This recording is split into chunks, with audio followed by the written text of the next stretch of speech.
Something is deeply wrong. You can feel it. So what has happened to us? And what should we do about it?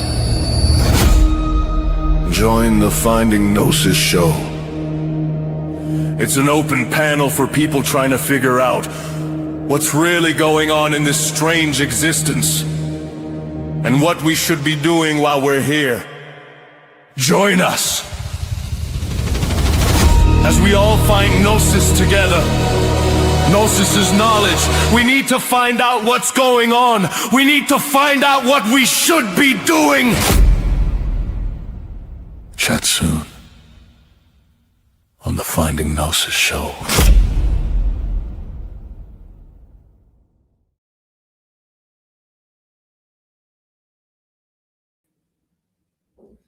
Hey guys, so DNW wanted to keep this going, and he also basically, we're just going to be running this. He said I could run it as long as I want. So since people haven't been getting Finding Gnosis for a little while, I was thinking what we'd do is have the ladies for either as long as it made sense, or for a couple hours, and then let everybody join after that. So that's what we're going to do, and we already have our first guest. Please welcome to the stage, Miss Crystal. How are you? I'm good. Thank you so much, Emily. Good to see you again. You too. Yeah. And so I was working out some glitches. I was talking to Crystal here, and then I realized, there's some things you've got to do to make it go live. So here we are. And what I started talking about was, Crystal made a comment on one of my older videos that she saw where I was talking about Trump and the way that they passed an executive order that allowed billionaires basically to purchase farmland in America. And basically it was under economic development, but it changes state laws in certain states that where you can't buy family farmland, but now you can.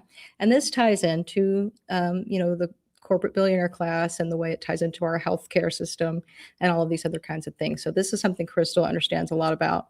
And when we were talking the other time, I had mentioned how we were kind of trying to go into different topics, because if we stayed on any one topic, it might look unfair. But I was super interested in the part where Crystal talked about the oxygen company and how really she would have had a suit there and kind of what happened to her there. So I'd like to let her segue into talking about that. Yes, thank you. Hello to everyone. I'm not looking at the comments right now, and I can't comment back in the regular comments, but so please forgive me. As I was saying, I was released from the hospital. My brother came to pick me up. We went to the pharmacy to get the aftercare prescriptions, and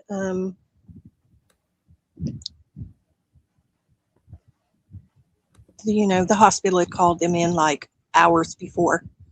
It was called in well before I ever left the hospital. So anyway, we get there and the prescriptions are not ready, and they keep telling us to continually keep going through the line. And at the second or third time, then they proceed to say that the prescriptions are not ready because they're doing walk-in vaccinations for COVID, people with no appointment. They're just putting them ahead of filling prescriptions. And, I plainly had oxygen on my face, they could see. So that put me into a really bad situation, because by the time that I got home, the oxygen tank was in the red zone. And I was in the house. They say, wait till you get home to call the oxygen company. I did. I called, and they said, your regular driver is not on duty, so we have to get your backup to come. So I said, okay. And I told them I was already in the red zone on the oxygen tank. And I didn't know anyone was outside. Eventually, he did show up.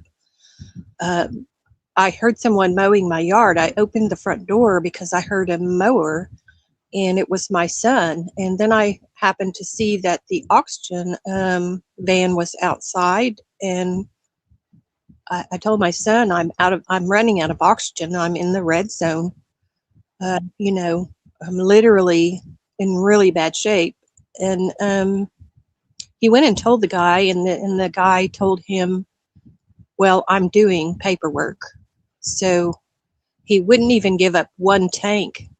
And he knew that I was out of oxygen, running out. I mean, there was hardly any. I had turned it down and down and down, trying to make it last as long as I could with some oxygen. So, yeah, that's what I was telling you all the other day.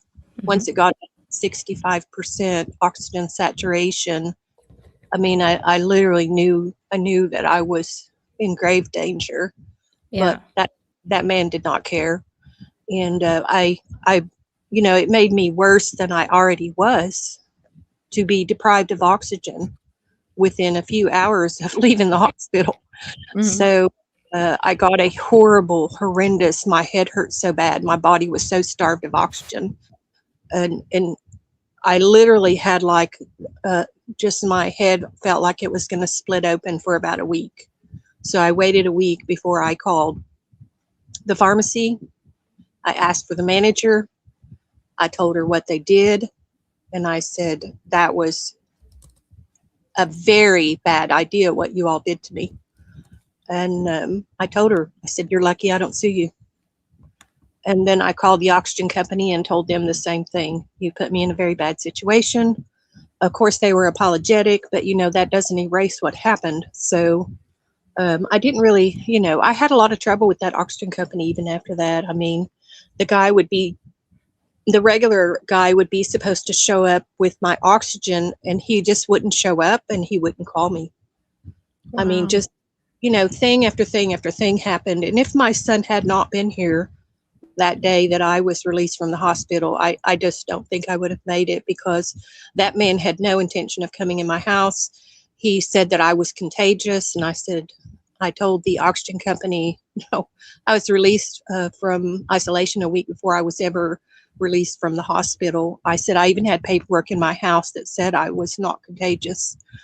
And, I had it on paper that I was released out of isolation. So, unfortunately, Oh, go ahead. Unfortunately, I mean, there doesn't seem to be much concern. There didn't seem to be much concern for, from either party, the pharmacy or the oxygen company, about that. The guy I told you was going to just dump everything off on my porch and leave. He wasn't even going to connect anything for me. He wasn't going to bring the concentrator in and hook it up. He was just going to dump all these tanks and the concentrator on my front porch and leave. That's what he was going to do. And that's what he was going to do. That's what he told my son he was going to do. You made me think of something, so I work in med mal, so I could say so much that I can't say, basically. But, but things that are other experiences I could talk fully about. So like my mom, when she was ill, and you made me wonder, because they wouldn't turn the oxygen up even when clearly it needed to be turned up a few times. And now I kind of wonder if there's not a priority. Also with, she's a diabetic, and how the whole people wanting to take these medications for weight loss when they're literally life-saving for diabetics, and then you can't get them. There's also all this Medicare stuff that you have to go through if you want to get that medication. You have to, every year they go through your insurance, but it's Medicare that actually blocks. The bureaucracy behind getting that medicine approved is so thick that it could be weeks of delay, but you'll think it's your insurance company, but your pharmaceutical insurance, but really it's Medicare getting in the way of the whole thing. So yeah, the way, and other countries manage to have a, single payer healthcare system for the entire country, and we can't manage, just for our elders having something and for our disabled. It's crazy. So yeah, that's a testament to that. Yes, I was actually not diabetic previously, but after I had that illness, I was diagnosed with diabetes as well. So Wow. I know a lot of people have said that they got diabetes after getting COVID. It wasn't just me. It seems to be a common factor. Yeah, a lot of autoimmune stuff. My friend has Sorensen's, or I don't know if I'm saying that correctly, but And he had that. I don't know if there's a relationship, but there very well could be. And just since this is someone else's stream, I'll avoid saying too much controversial for YouTube stuff, which you're making me think of something right now that I read today. I kind of have a few notes. One thing that I saw that was really interesting. So 26 workers from Zuckerberg's Meta company that owns Facebook and Instagram and all that stuff, they basically used AI to do mobbing against people with disabilities, workers for that company who took medical leave. And what they did is they fired them. So they have a lawsuit going against Meta right now that's really interesting. And like they said, capitalism isn't going to be used. They're not going to use tech to make our lives easier. They're going to use it to maximize profits in cases like that. So what happens with that lawsuit will be super interesting. So have you ever experienced anything in relation to, oh, Crystal left. Maybe she had enough of my politics or something happened anyways. So I don't have any other guests at the moment. England, why? Hi, Jay. Is that about football? Because I'm not, or, European football. We call it soccer here. Otherwise, I'm not sure what you mean. So yeah, it's open for ladies for now. If we don't get ladies, I'll just open it up to everybody. And I think a lot of people just didn't know also that we were going to be streaming. We don't have anything forwarding into this. It also was an hour earlier than I thought it would be. So I managed to find a way to get a place to be and get this started. So here's Crystal again. Okay, she didn't leave because of me. Hi, Crystal. I thought maybe I ticked you off with my pivot into how they fire people for their disabilities. No, you were asking, had I ever experienced something? I don't know what I touched on my phone, but it did something bad. So No worries. sorry. Couldn't hear what you were saying to me at the end, though. You said, have I ever experienced something? Being discriminated against due to having these health problems currently or in your past? Well, I mean, there's denial in the medical industry that people who got so ill and even some that didn't get so ill have continuing problems from that illness. You know what I'm saying? Yep. So the doctor I was, I'll say, assigned to, I started working in June of that one year at that supply company, and by the middle of September, I was ill. So I had just passed my 90-day probation. I did not even have time to pick a PCP. So here I am in this horrible condition in the hospital with no PCP even. So it complicated a little bit of things that went on. So, and then they assigned me a doctor after I was released. He was supposed to be a long COVID specialist. But, he told me that there was nothing wrong with me. And, just total denial of the actual truth. I went to physical therapy and did physical therapy and all that stuff. But anyway, I don't know if you consider that, but like whenever you have something wrong with you and you're in a horrible condition and then somebody's denying that you're even ill. That's a whole other ballgame. Yeah. This Absolutely. Is a medical professional, and this was a specialist. And, I went to the physical therapy and did all this physical therapy they wanted me to do.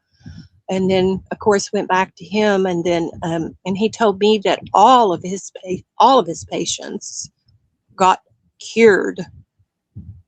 And I'm like, well, I'm sorry, but I'm still having problems, So, that's about the worst part that I can think of as far as,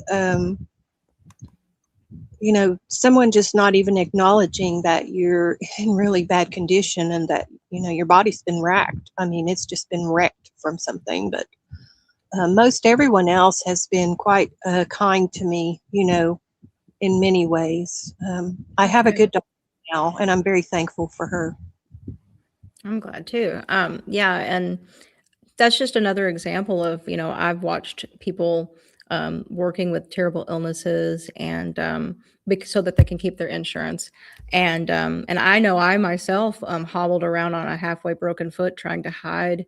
And by halfway broken, I mean I had a hairline fracture, but I was trying to kind of act like it was fine so that I wouldn't be taken off of what I was supposed to be doing. I mean, I think we've all been through things like that, and it's just a testament to this system and how we don't put people over profit. And it's really simple, and really, you know, people want to act like anybody that says anything like that is a simple-minded fool who doesn't understand economics and how things work. But I was watching RFK Jr. talk the other day on Twitter about the war in Ukraine and how the money we've spent there could be used. We could actually, with what Raytheon Group and all these people are getting, we could put every single homeless person in this country in a house.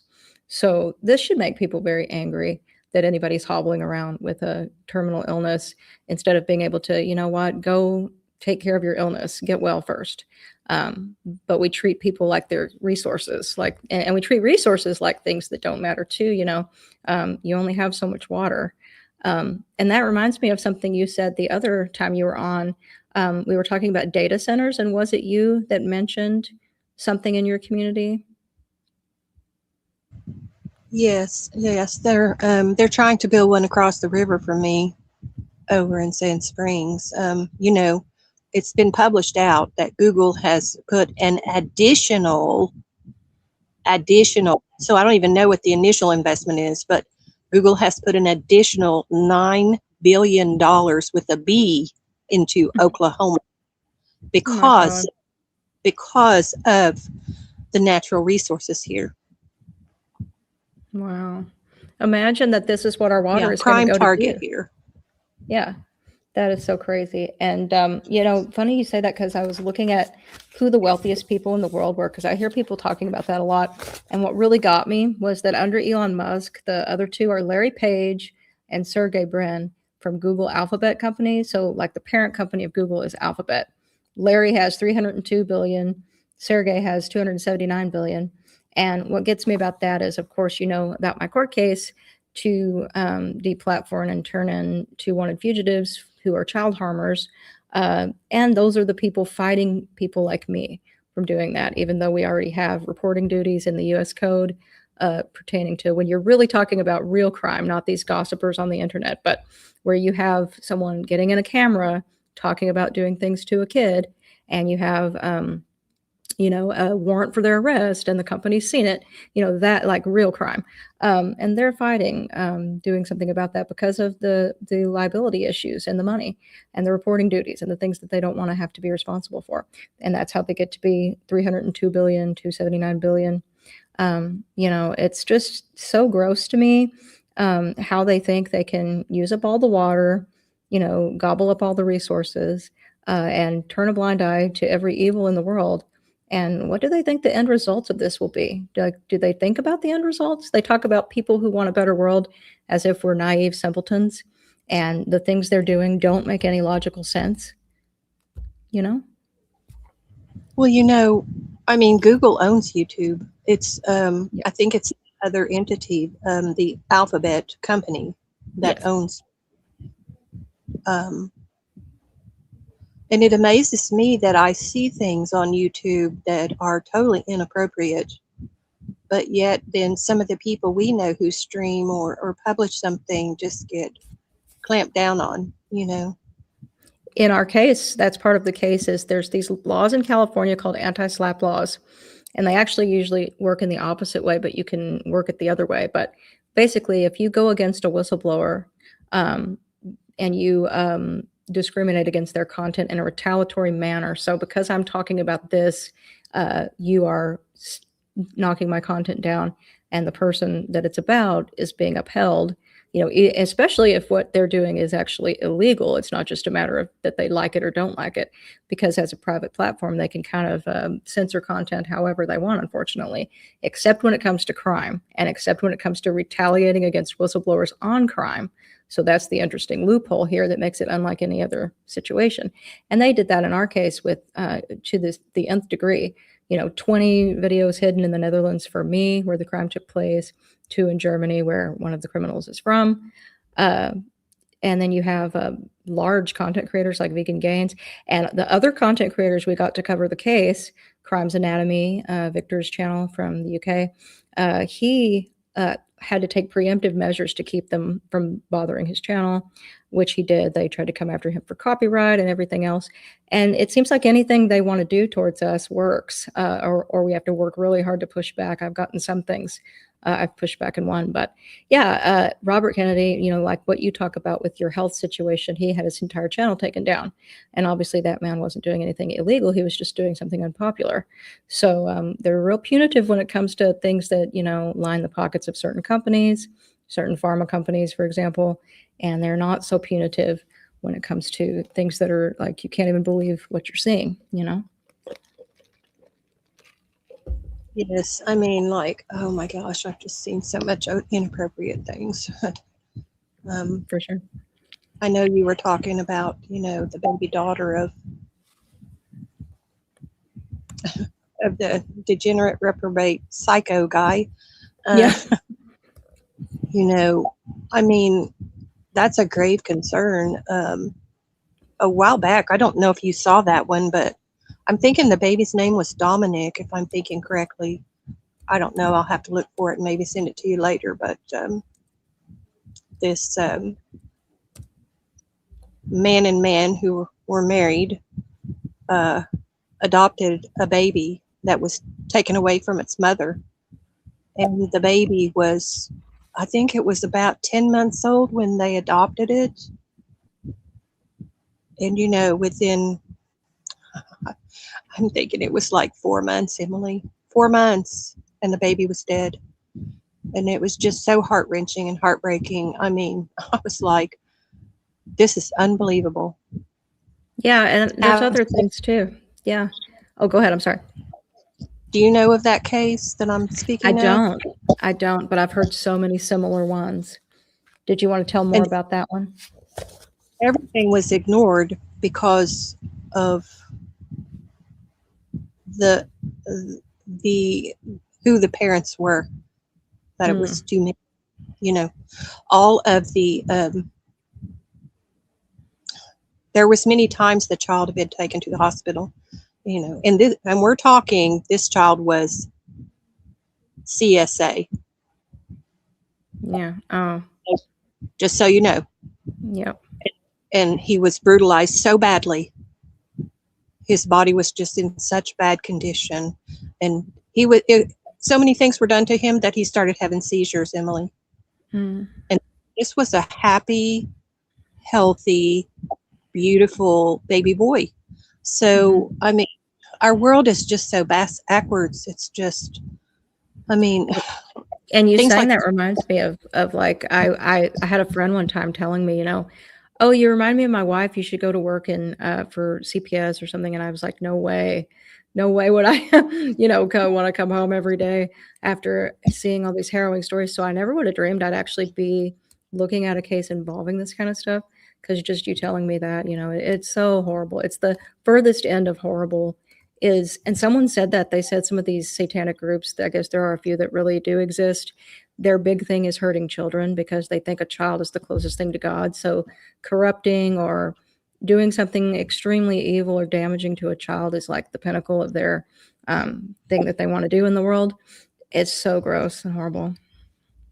Well, the things that they do actually, I mean, I studied this before I researched it. By the way, I used to work at DHS in Southeast Oklahoma. When I moved down there after my daughter was killed, I moved down there to where my dad was. And I'm sorry to hear about that, by the way, about your daughter. Thank you.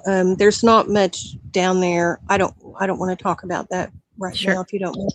No there's not much down there in Southeast Oklahoma. I mean, it's a beautiful place, but you know, I started out working at a grocery store. Now, I worked in offices and corporate stuff all my life, but I was a cashier, but it was tearing up my hands. So then I went to work at a small convenience store.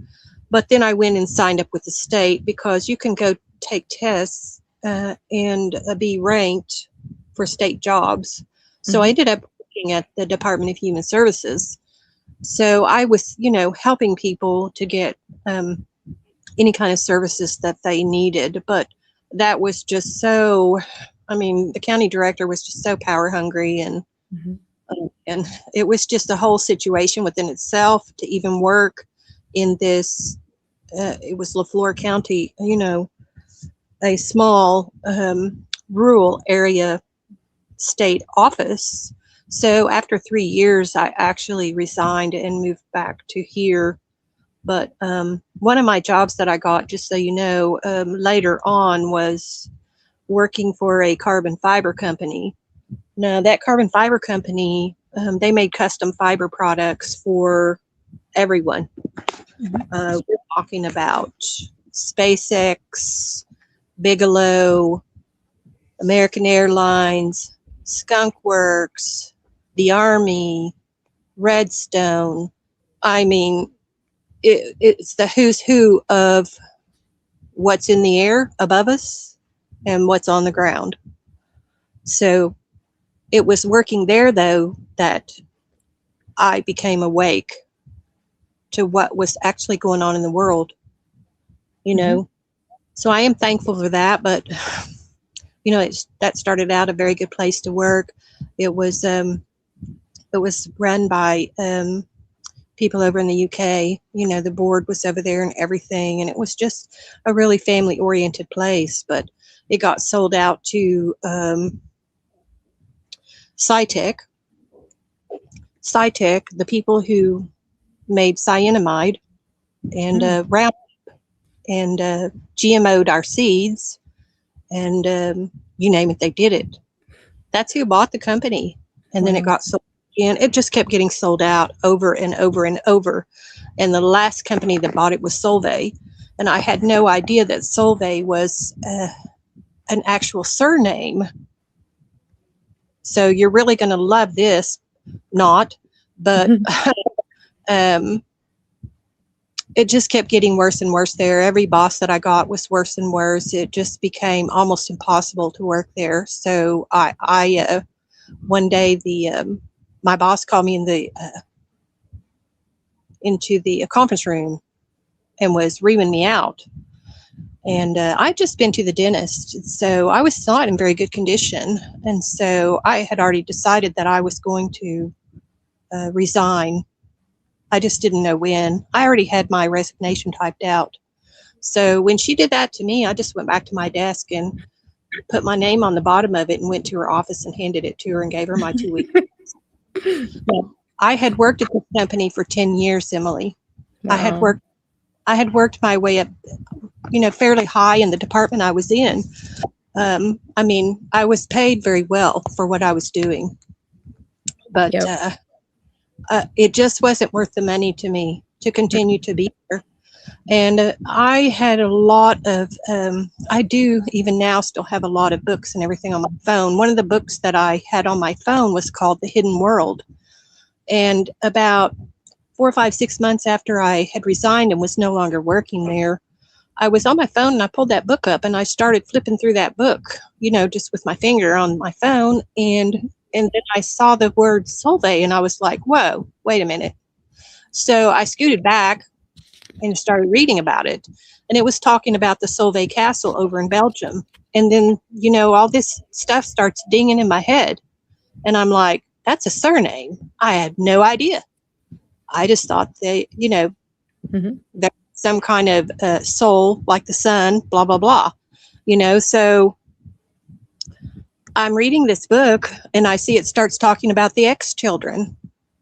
And part of these children it was talking about were in Belgium. Part of them were in the UK, I believe.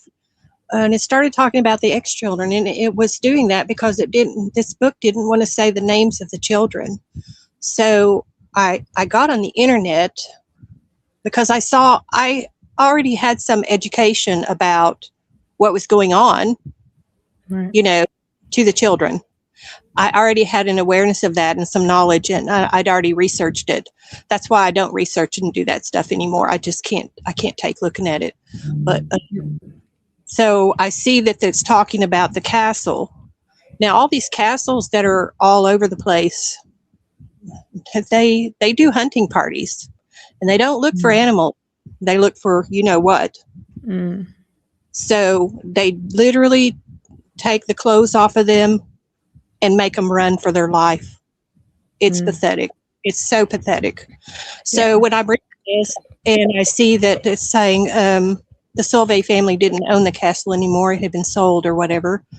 So I go over to the internet and I pulled up a Solvay, and then I pulled up,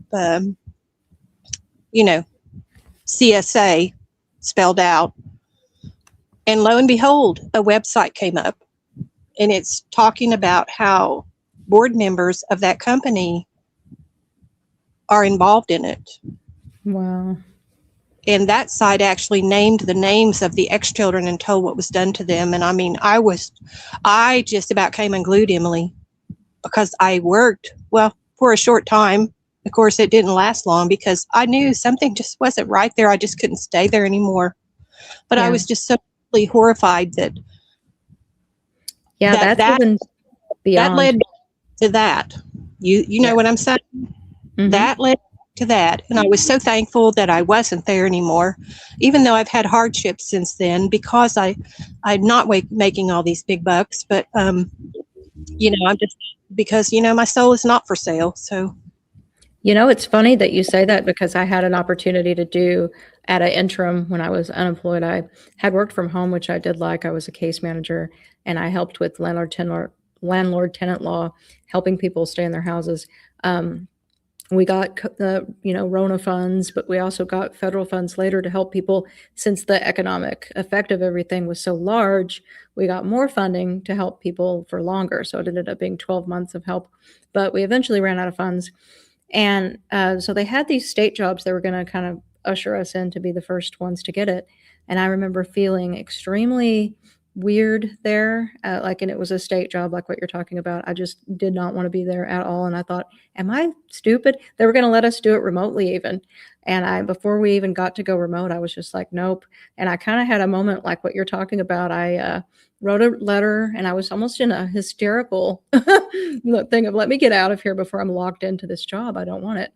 And so, there's just a sense that your body, mind, and soul have that there's something wrong with something. And I think you should always listen to it. Yes. Yes. I called my sister and told her what I had found.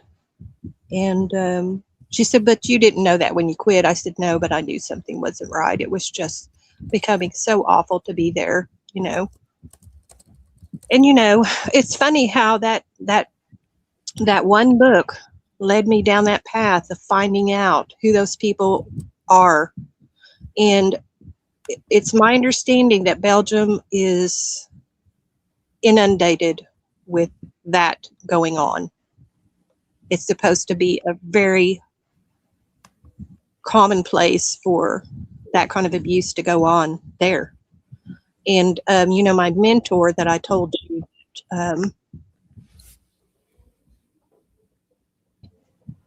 before, I was being actually spiritually attacked.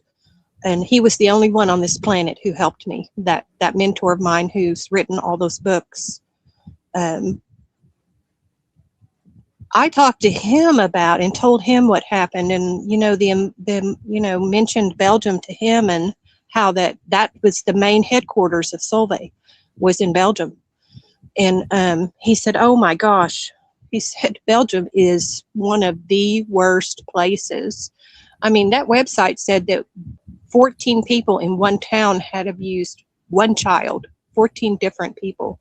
So, I don't know how we stop this, except, like the things that you're doing are definitely working towards trying to stop it. But it's just these people are infiltrated into every entity on the planet, including Red Cross and they're infiltrated into everything. It's scary. And, I think that's for me, I haven't been in this portion of law, like I know about wrongful convictions. So if you told me that the police did something or that the prosecutor's office did something to someone that was inappropriate, I would be on board with, yep, they sure did, probably. And but when you're talking about people in companies that they make claims that they care about what happens to kids, and then you see them not only turning a blind eye, but even facilitating. And then in what you're talking about goes even further than that for some of this abuse. That's what I think started out blowing my mind, and now I've resigned myself to just accepting that this is what we're dealing with.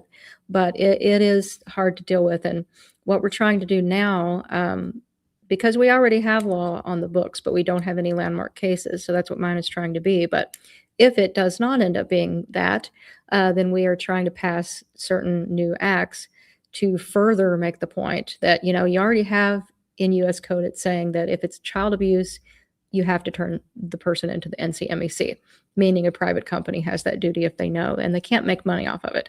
And they can't make money off of scams either, especially scams involving terrorism.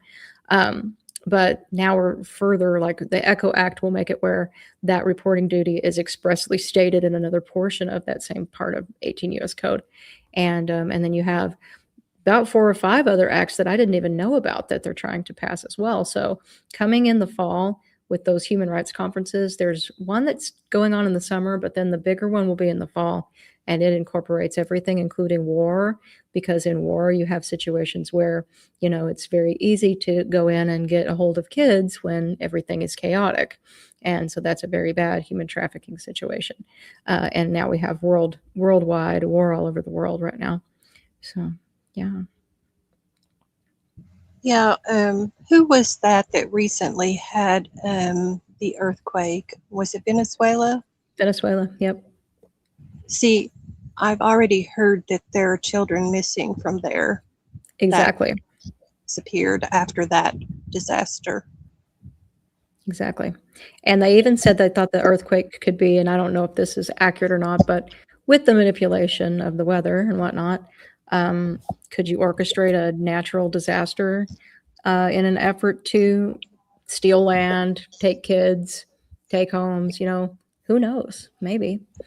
Oh, Tesla had an earthquake device, Emily. Interesting. See, I figured you'd know if there was something to that. I've got the right guest. Tesla had an earthquake device, and he actually made a building start shaking with it. So, Wow.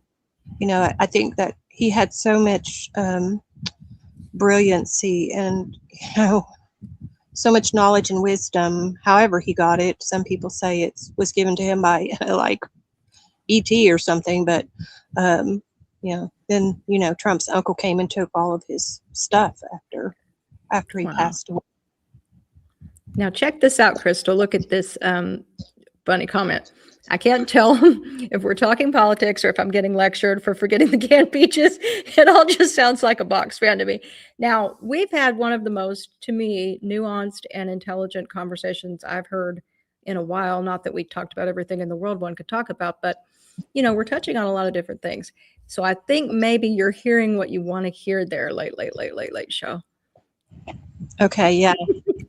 I'm gonna horrify some people right now, and probably especially Kenny, wherever he is, or if that was just him, I don't know. But I've always known the truth about politics. I mean, and I have never, ever voted, not even one time. I've always known it was BS. And I know that it's a selection, not an election. So sorry, but not sorry. But I don't vote. I don't care for politicians. When I worked at that company that I told you ended up with the name Solvay, prior to that, a man I worked under was British. Most of the people in management there were British people. So, because it was originally based out of the UK. So I worked for the senior vice president of sales and did things for him. I don't know why they had me doing things for him. It wasn't really my job title, but he would have me run reports and such for him. But one day I went in his office and he had this book on his desk, and it said Diary of an Economic Hitman. Well, I had no idea what it was about, but I said, "Hey, Ed, what's this?" "Oh, a book I read." And I said, "Oh, can I borrow it?" So I take the book home, Emily, and now it goes by a different name, Confessions of an Economic Hitman as well, but it's by John Perkins. And that book tells how the whole world's ran. It literally tells how the whole world is ran. They I'm writing this either, down. John Perkins was an economic hitman. He went to other countries and he would tell them, it's not a very long book, it won't take you long to read it. He went to other countries and he would try to buy off the president or the leader of another country. If they couldn't be bought off, then they would try to arrange a compromising situation for that leader, so that they could record it and blackmail the leader. And then if they couldn't arrange that, then they would just knock them off. Mm-hmm. And like so that that's what the book is about. And that's why they get these people into these blackmail situations. And I can guarantee you that most of the political people, that's how they're controlled. They're blackmailed. And this isn't just in the US, this is all over the world. Now, when it got to the end of the book, I mean, I don't want to spoil it for you. I'll let you read it and then we can talk about it. But I was just like, I took it back to Ed and I said, "Oh my gosh, that book is so disturbing." And he said, "Yeah, it is." Now, this man, Ed, was a very pretty quiet man. I think he did have a lot of morals, and he was a wonderful father and husband to his family. And you would never know that this man, he's got this book sitting on his desk like that. And I'm like, so then it made me wonder after that, he must know a lot of things. Of course he did. He was in the sales, he saw every program there was. I mean, I saw secret program names on things that passed by me because I saw purchase orders and quotes and stuff, and I would,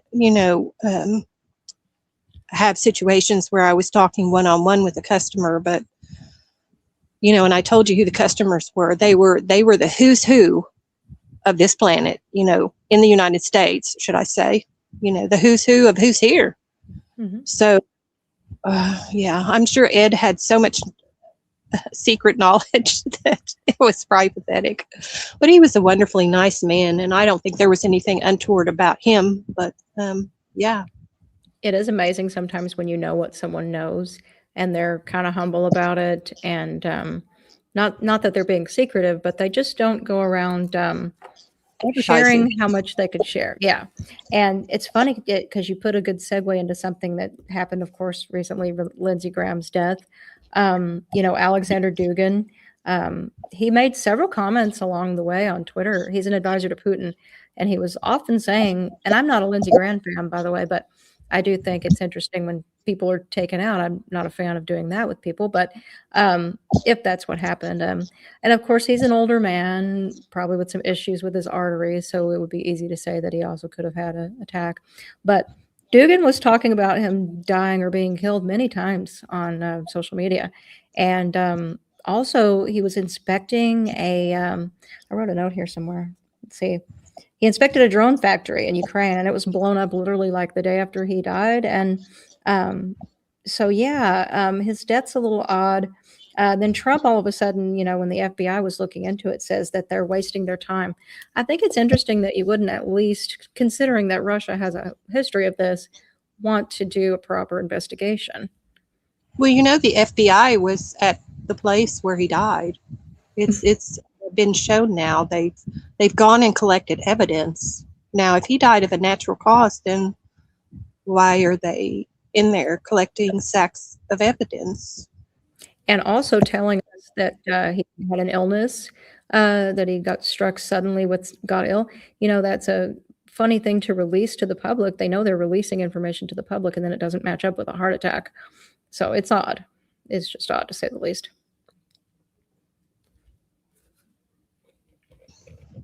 I think that they switch things around. It's like a shell game. They will announce someone's death before that person allegedly even died. I mean, just so many strange things happen. And then you know, us looking at it from our side, we have to look at these things and go, did this really happen or not? And is this the truth about it or not? It's pathetic. We have to live our lives that way. No, it really is. It's like you have to look for the story under the story and then the story around that story. And then, I mean, you have to have about 10 different. They did a study. I wish I'd gotten this ready because it's interesting, but it was about the brain and how our brains literally there's things happening to the brain because it can't handle not only having all of this overload of information, but also false information and filtering that out. And it's like it's literally changing the structure of our brain, trying to deal with it. No doubt. I mean, sometimes I do feel like I'm on information overload, and I just sometimes say I just can't look at anything else. I just can't. You're making me think of, because Yerf and I are going to talk tomorrow about his thing, which is similar to what we're talking about with kids. So he fights the anti-natalist and child CSAM abusers and all that kind of stuff. And there's this thing called ifalism, where it's basically kind of a philosophy that all life is suffering and bad and all of this kind of stuff. And I had never heard of these terms not that long ago. I'm kind of blown away by how far people have taken some of this, yeah, there's suffering in the world, but our brains aren't even designed to you can't function and be that way, is how I look at that. I mean, it's anti being able to exist in the world any longer if you look at everything as everything bad. Not only don't bring children, I can see not wanting to bring a child into a depraved world at the moment, but they take it further into, life is inherently evil. How can you, and I looked it up, I wondered, like, is there any proof that that's like, that we're not even designed to be able to function if we think that way? And of course that's the case. So like, what did I find on that? So it erases individual variation. That's what I found. Because, Ephalism says that all sentient beings suffer, so therefore life itself is unethical. How can you exist and have a worldview like that? Because, some people suffer episodically. Now, I do say I've seen suffering that's pretty extreme. And I do look at that and you think, that's beyond what would be fair for that person. So we all want to try to create a world where we have limited suffering on that level. But if you're not even willing to go through hardships, which can actually make you better, then how can you exist and how can you experience joy if you don't know the difference between, having to go through a little bit of deprivation before you get something and knowing the difference? I mean, there's life is a variety of things, and these extreme viewpoints. It's just like the people that are devil worshiping kid abusers. Like, how can they get on that level of that? It just blows my mind the way people end up in these extreme ends of thought. Yes. Well, I told you I researched all that before, but it goes in their lineage. They do that to their own children, and it's in these 13 bloodlines, and it's like a perpetual abuse chain. Just like if a man is abusive to a woman, like with violence, then the children, the male children, and probably the female too, of that household are going to be affected. And then, those children of that man may likely abuse their wife or whatever later when they grow up. It's like a perpetual chain. And this is their religion. These 13 families, this is what they are doing, is like their religion to them. They don't see anything wrong with it. And what's done to the children is it literally steals their life force from them. It damages them so bad, and it's very hard to recover from that. I don't know how in the world people are able to handle that or deal with it. People who have been abused, and then after they grow up, and that's the problem. Is that was another thing I saw was, when I did all the research, was they forced that child to do abusive things to another child. So they're at a very young impressed into them, and of course then they become the same type of abuser after they're an adult. So it's MK, it's everything all wrapped up into one, as you know, Emily. Yes. And funny, you kind of make me think of, and this is something I've said before, and it sounds kind of strange, but the person that the case I filed is about, I filed it against the corporation that's making money off of and platforming and giving this person access to consultations with minors potentially, and then also funds to evade arrest. But the person themselves, the wanted fugitive, if you look into his background, he had a father that was very like the town drunk, which where he's from would be a stigma on you. And then he himself, has mental health issues. And I've often said, it's not like we even hate him, because it's not like he chose to have these problems. We just can't let him evade arrest with a child that he says he's harming. We can't let things like that go on. But I'm not for a world where, like locking people in dungeons and torturing them doesn't make them better. So it's not like, a lot of people will make comments about, oh, can't wait to get him in prison and this or that will do to him and blah, blah, blah. And it's really not about that. It's about, because that's just perpetuating the cycle of sickness. And of course, like being abused does make people sick. It makes them angry. It makes them want to lash out. And it causes some of these issues. It's almost hard to know in some cases which came first, the chicken or the egg. Did this person, were they born with an organic mental health disorder, or was it created? Because we know they can be created. Like, I don't know if you ever saw, there was a film in the 90s called Child of Rage about a real life child named Beth. I think Beth Thomas was her name. And she and her brother were adopted. And they didn't know it at the time, but she had been actually sexually abused. They just withheld that information from the adoptive family. And then she started like trying to murder her little brother, trying to murder the family dog, acting out sexually, acting out in crazy ways. And they had her since she was so little that they didn't know, what must have happened to her. And she was a full-blown psychopath. They did a psych eval on her. And she's the most adorable little girl, big blue eyes. And she's talking to the guy about killing her mom, killing her dad, killing her brother, how much she wants to kill all of them. She has no attachment. It's attachment disorder, no feelings of a normal human being. They did do something called attachment therapy. It doesn't work for all kids, but in her case, it did. She grew up and became a nurse and lived a normal life. But so it does make you think, like, if we would get at these kids that are harmed early on, that's why another thing makes me so angry that they're in our way of getting a hold of that baby girl, then you can save these people and you can stop these cycles. Yes. Well, I'll say it again. I just have great fear for that little baby girl. For sure. I mean, Sure. I hope I hope that that gets stopped 100%. Shut down. Yes, 1000%. But yeah, these people though that are like you're talking about, that's another thing that you made me think of, because the person in question that's wanted also, and a lot of other people that are out there doing this as well. It's not like he's the only one. They're teaching that this is normal. They're teaching that it's perfectly normal and natural to want to have, the way he put it, baby head football parties. This is insane. They're teaching that wanting to harm the most innocent among us is normal, and do it in a recreational way. But we see with the Epstein files and all these other things now that there, is an elite class of people that maybe have been into this kind of stuff for a long time. And maybe psychopaths really do run the world, like John Lennon said.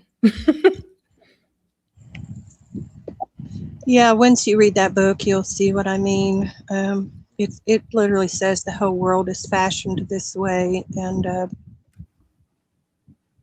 I mean, when I read that book, bam, I was awake and it was game on. I was like, oh my gosh, I never realized, because I've just lived in my own bubble all that time, I never realized the things that were going on and the truth of the world.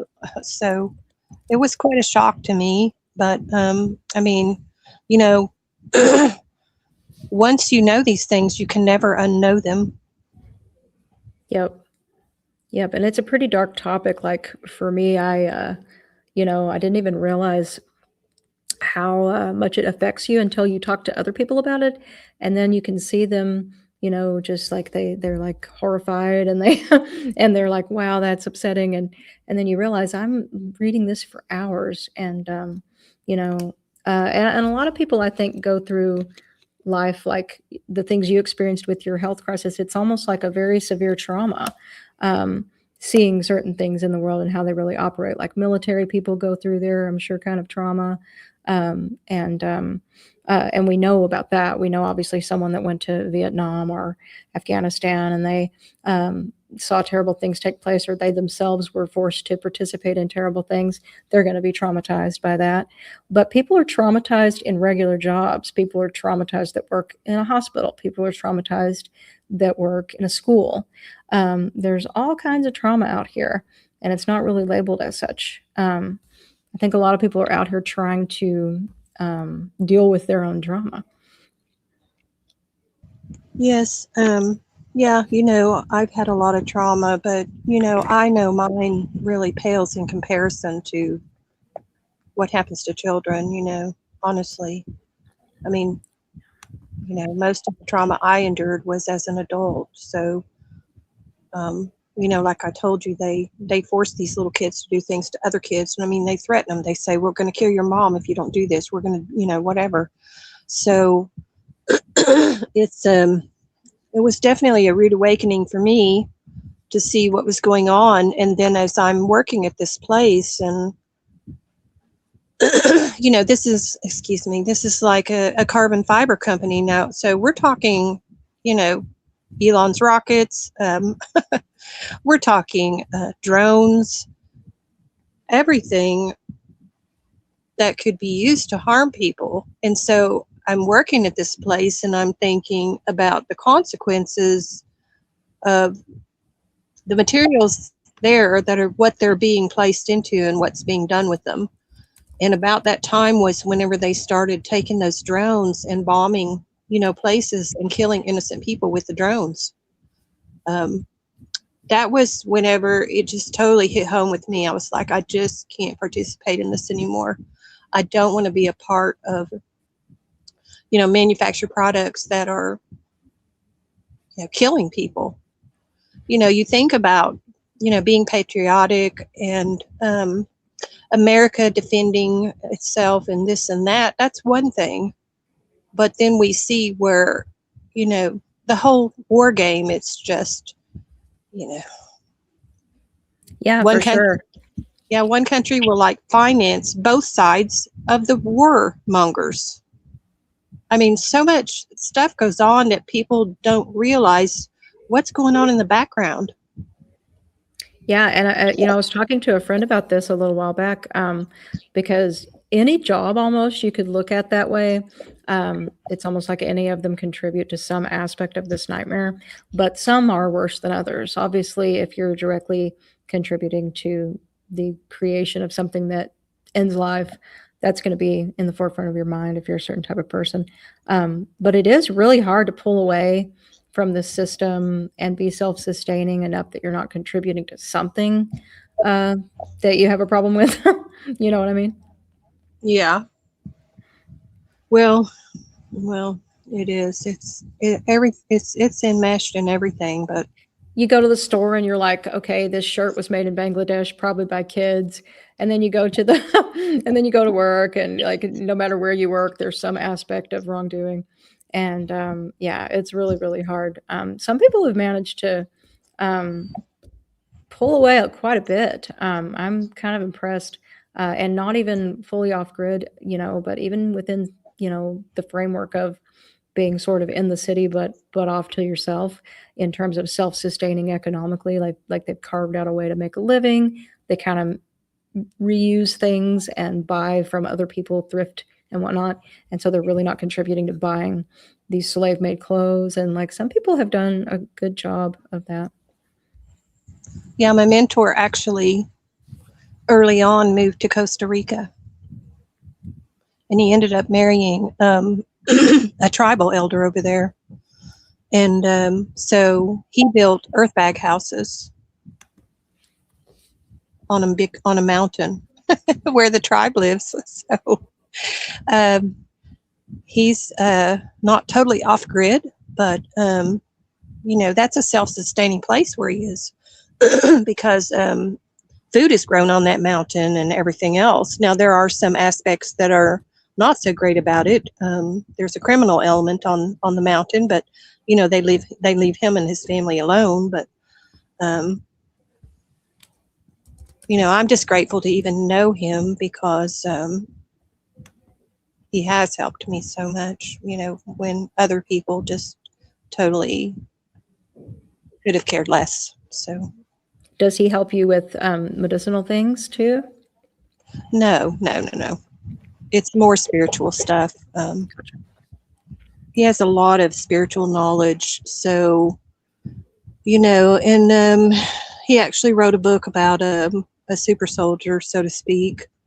And so I had some conversation, somewhat a small amount with that man, but the super soldier man. But, I've just learned so much to go beyond some of the knowledge that I had to where,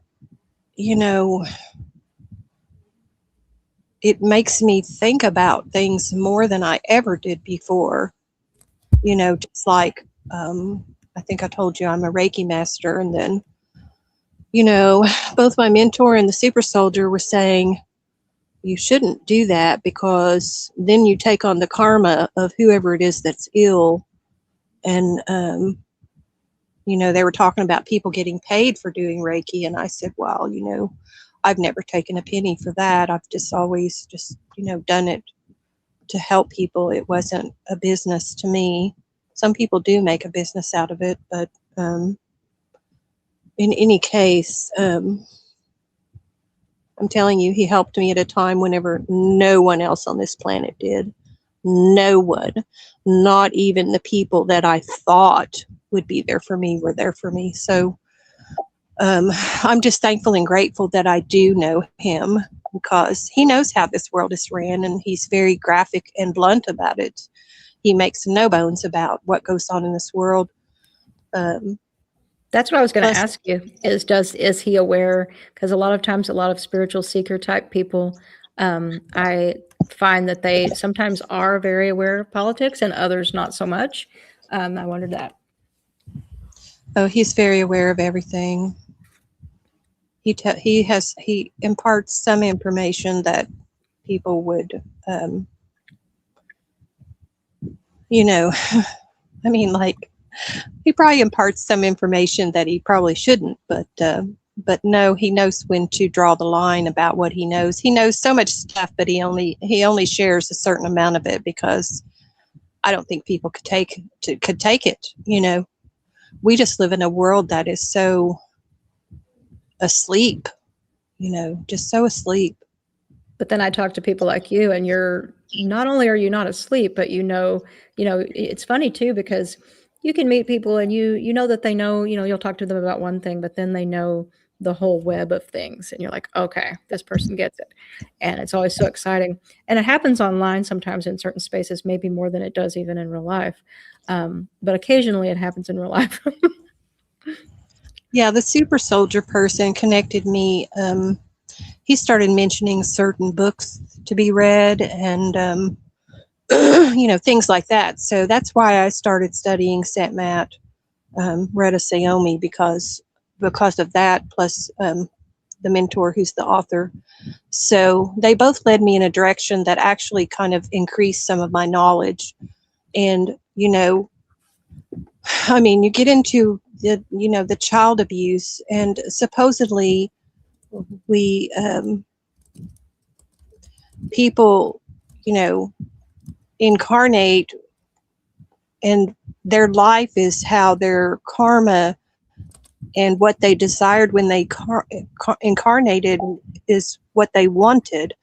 So that to me is mind-bending because I'm like, did that baby really want to be aborted? Did that, you know what I'm saying? It gets into Right. this whole your whole headspace, and it makes you think about so many things. You're like, and people say the world is as it should be, and we are the ones, we are here to learn,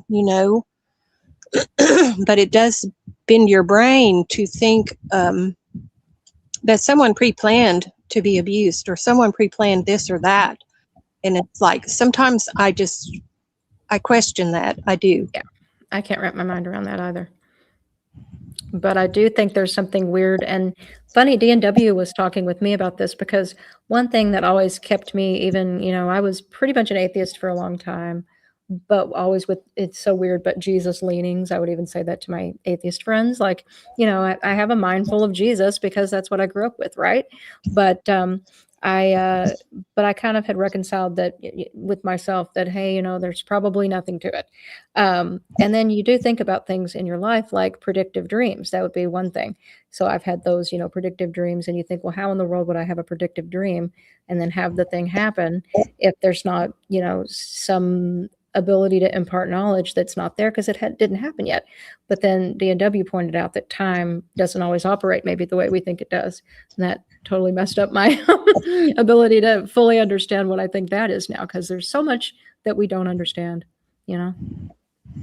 Yeah, I call those precognitive dreams. I used to have those when I was really young, and this is what happened to me is I became fearful because I always had this deja vu feeling. And so then I'm like, why is this so familiar? But then one dream happened where everything happened that was in the dream, word for word, the same situation, the same people, the same conversation.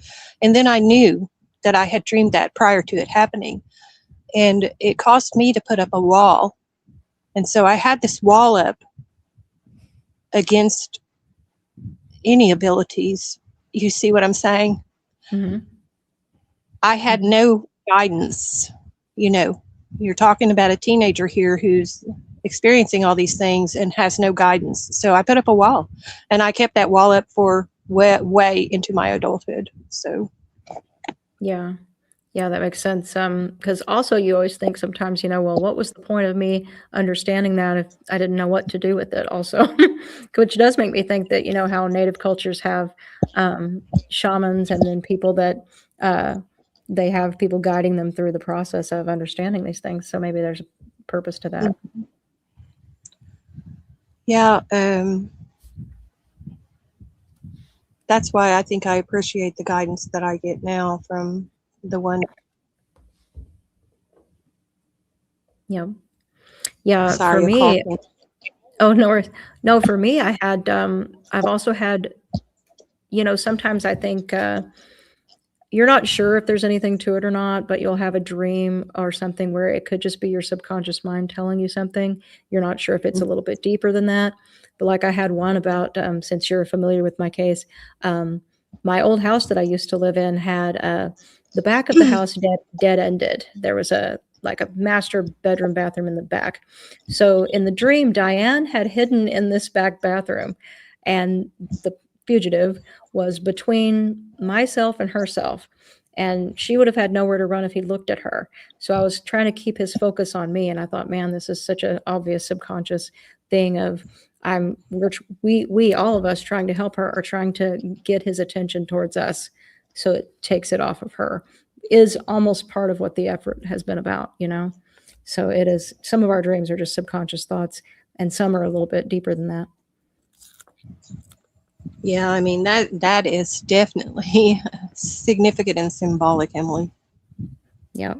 Also in the dream, I left this part out because it's kind of creepy, but I remember I tried to look at him and get through to him and tell him something. I forget what I actually even said. And he just looked at me with this dead, like, there's no way, and I realized there is no way. There's a weird mutual respect, which is so strange, but he even said that to me. He writes in sock puppet accounts to several of us. And one of the things he said to me once is, in a weird way, I respect you. And I remember that creeping me out, to tell you the truth. But I know it's actually true. He said, because you're actually doing something, because that is what he's afraid of. They really didn't expect anybody to keep on. They kind of figured that they'd be so creepy that everybody would jump ship, and we didn't. Do you think that people like that particular person, I'll just keep saying degenerate, reprobate, psycho, do you think that sometimes those people really do want to get caught and stopped? Yes, yes, I do. I mean, there are other examples of some of them that almost made a concerted effort to be, you know, either taken out or locked up. Yeah. Manson comes to mind. He asked to stay institutionalized. Wow. Yep, before they let him out. He was supposed to be CIA. I believe that. I think this will get kind of controversial, so not to put anything out as fact, but have you read the book Chaos? Since you say that, I'm thinking you know. I don't think I have. It's all about that and other things like it. But and I remember reading. Oh, go ahead. Oh, I wasn't going to say anything, but there was an original way back book written about it right after it happened. I did read that one, but I can't remember. It was called Helter Skelter or something like that. Yep. So there's a lot of disinfo, in my opinion, in that book, although some of it's accurate, obviously. But in terms of, I always thought it was interesting that Manson studied Scientology, and this is someone else's channel, so I don't know how much of that he would want me to talk about. But he studied it in prison, claimed to be clear, and when he was out there doing his thing, it really, a lot of it looked like organized mind F, in my opinion. He got them high on LSD. He would command them to do sexual things, and if they refused, it was a big problem. It's just every aspect of mind control you could use on someone, he was using it, and so it looked very experimental to me. And then when the project is finished, also it would instill huge fear in the public, these kinds of murders, and it to be looking like it was done by peaceful hippies. So that would be a psyop of the mind, like, oh, if you're an anti-war hippie, and that kind of put an end to the, people kind of living together in flop houses and feeling safe. That was over. It accomplished a lot of really nefarious things, if you think about it. Well, Sharon Tate's husband, he's a known person for the child stuff. And, when Sharon Tate was found, she was found hanging upside down in a certain position. So that I saw information before that was indicating that she was going to share certain information, and I don't know if that's why that happened to her, but I don't think she was involved in all of what her husband was, Mm-hmm. I heard, and it is true that if you look at all the evidence, they put her in the shape of some kind of a tarot card, and then they cut her down, though. Yeah. Yeah, exactly. It was with one leg up into the position of like an upside down 4, the number 4, and that's on one of the tarot cards. Yeah, exactly. So it was all, I think that was because she was going to talk. Could be. So gross. And yeah, she was a very beautiful lady. It's very sad. And her husband, I will say, I don't know what all he would have been involved in, but they were all involved in it, in terms of like that one girl that he did something with, the one that he's run all over the world hiding from being arrested for doing something with, who was 13. She was being passed around by her mom at parties to sleep with multiple producers. People do this with their kids. Drew Barrymore's mom, took her to parties with adults smoking and drinking when she was a little girl. It's kind of a thing in that world, Well, that was done to the parent, so the parent's doing it to the child and perpetuating it, Yep. And to some parents, nothing is more important than being a star, meaning if people know who you are, it matters to the point of, you look at, these kids like Justin Bieber and Britney Spears, who, they're kind of, and not to insult them, but they're kind of ditzy, and I don't like their music, but when you look at them as children and you think about what their parents were willing to do to them just to get them, on TV or get a record deal, and then you look at the aftermath of everybody making fun of them and hating them, when in reality it's not their fault from beginning to end. The end result of that kind of being used, and you can see it, and you can see it in regular people's lives. Military people are used. People in doctors, even like the ones that really want to do the job well, get used and drained. And I mean, when you use and drain people, you don't get the best outcome. Yeah, they're raised in that atmosphere and groomed for it, and that's what happens to them. And honestly, like I said, I don't really know how we stop that cycle, because people are so asleep to what's actually going on. They don't realize how big this is. They just don't. Even on a small, stupid scale, seeing Justin Bieber one time sitting in an airport, he was sitting there with his backpack on, and some guy was harassing him, wanting a picture or something, and he was ignoring the guy. And they were all filming him being rude was going to be the thing, and Justin finally turned around and just said, I have a right to sit here and not talk to you. I'm just a person in the airport. So even something like that takes some rebellion, and it also takes the public pulling back and being like, and I think with the internet culture, it's helping a little bit, because it used to be like there were celebrities and they were on TV and everything, and then there was everybody else. And now there's so much, main character syndrome, and that can be a good or a bad thing. I think people caring about their own lives and having smaller little media cultures that they cultivate is a good thing, because it's taken away some of this awe of someone just being on a screen. So yeah, people taking that down a notch, it's going to help stop some of this weird, abusive, worshipful crap that we've had for decades. Yeah, all of the industries are infiltrated with all of that stuff. The sports industry, the politics people, Hollywood, even race car driving. I mean, it's all infiltrated. There's nothing that's really pure anymore. And I have a theory that in Hollywood with AI, I think that eventually it's just going to be AI movies. And you know what I'm saying? They won't need these people. They'll just make it. But you're probably right. Speaking of everything being corrupt, like I remember I was a big figure skate. I still am a figure skating fan, although I think it's so bad compared to how it used to be, in terms of the way it seems like they want everything to devolve to the point where people can't enjoy it on merit anymore. Because like with skating, it used to be the scoring system was a certain way, the programs were a certain way. Then they started requiring everybody to do certain things within their programs. And it's really so that slobs, basically, let's just be real, can excel at the same level of people that are not slobs. And it's become figure jumping. So if you can do a triple axel, you're going to be, the footwork doesn't matter. The beauty of the program doesn't matter.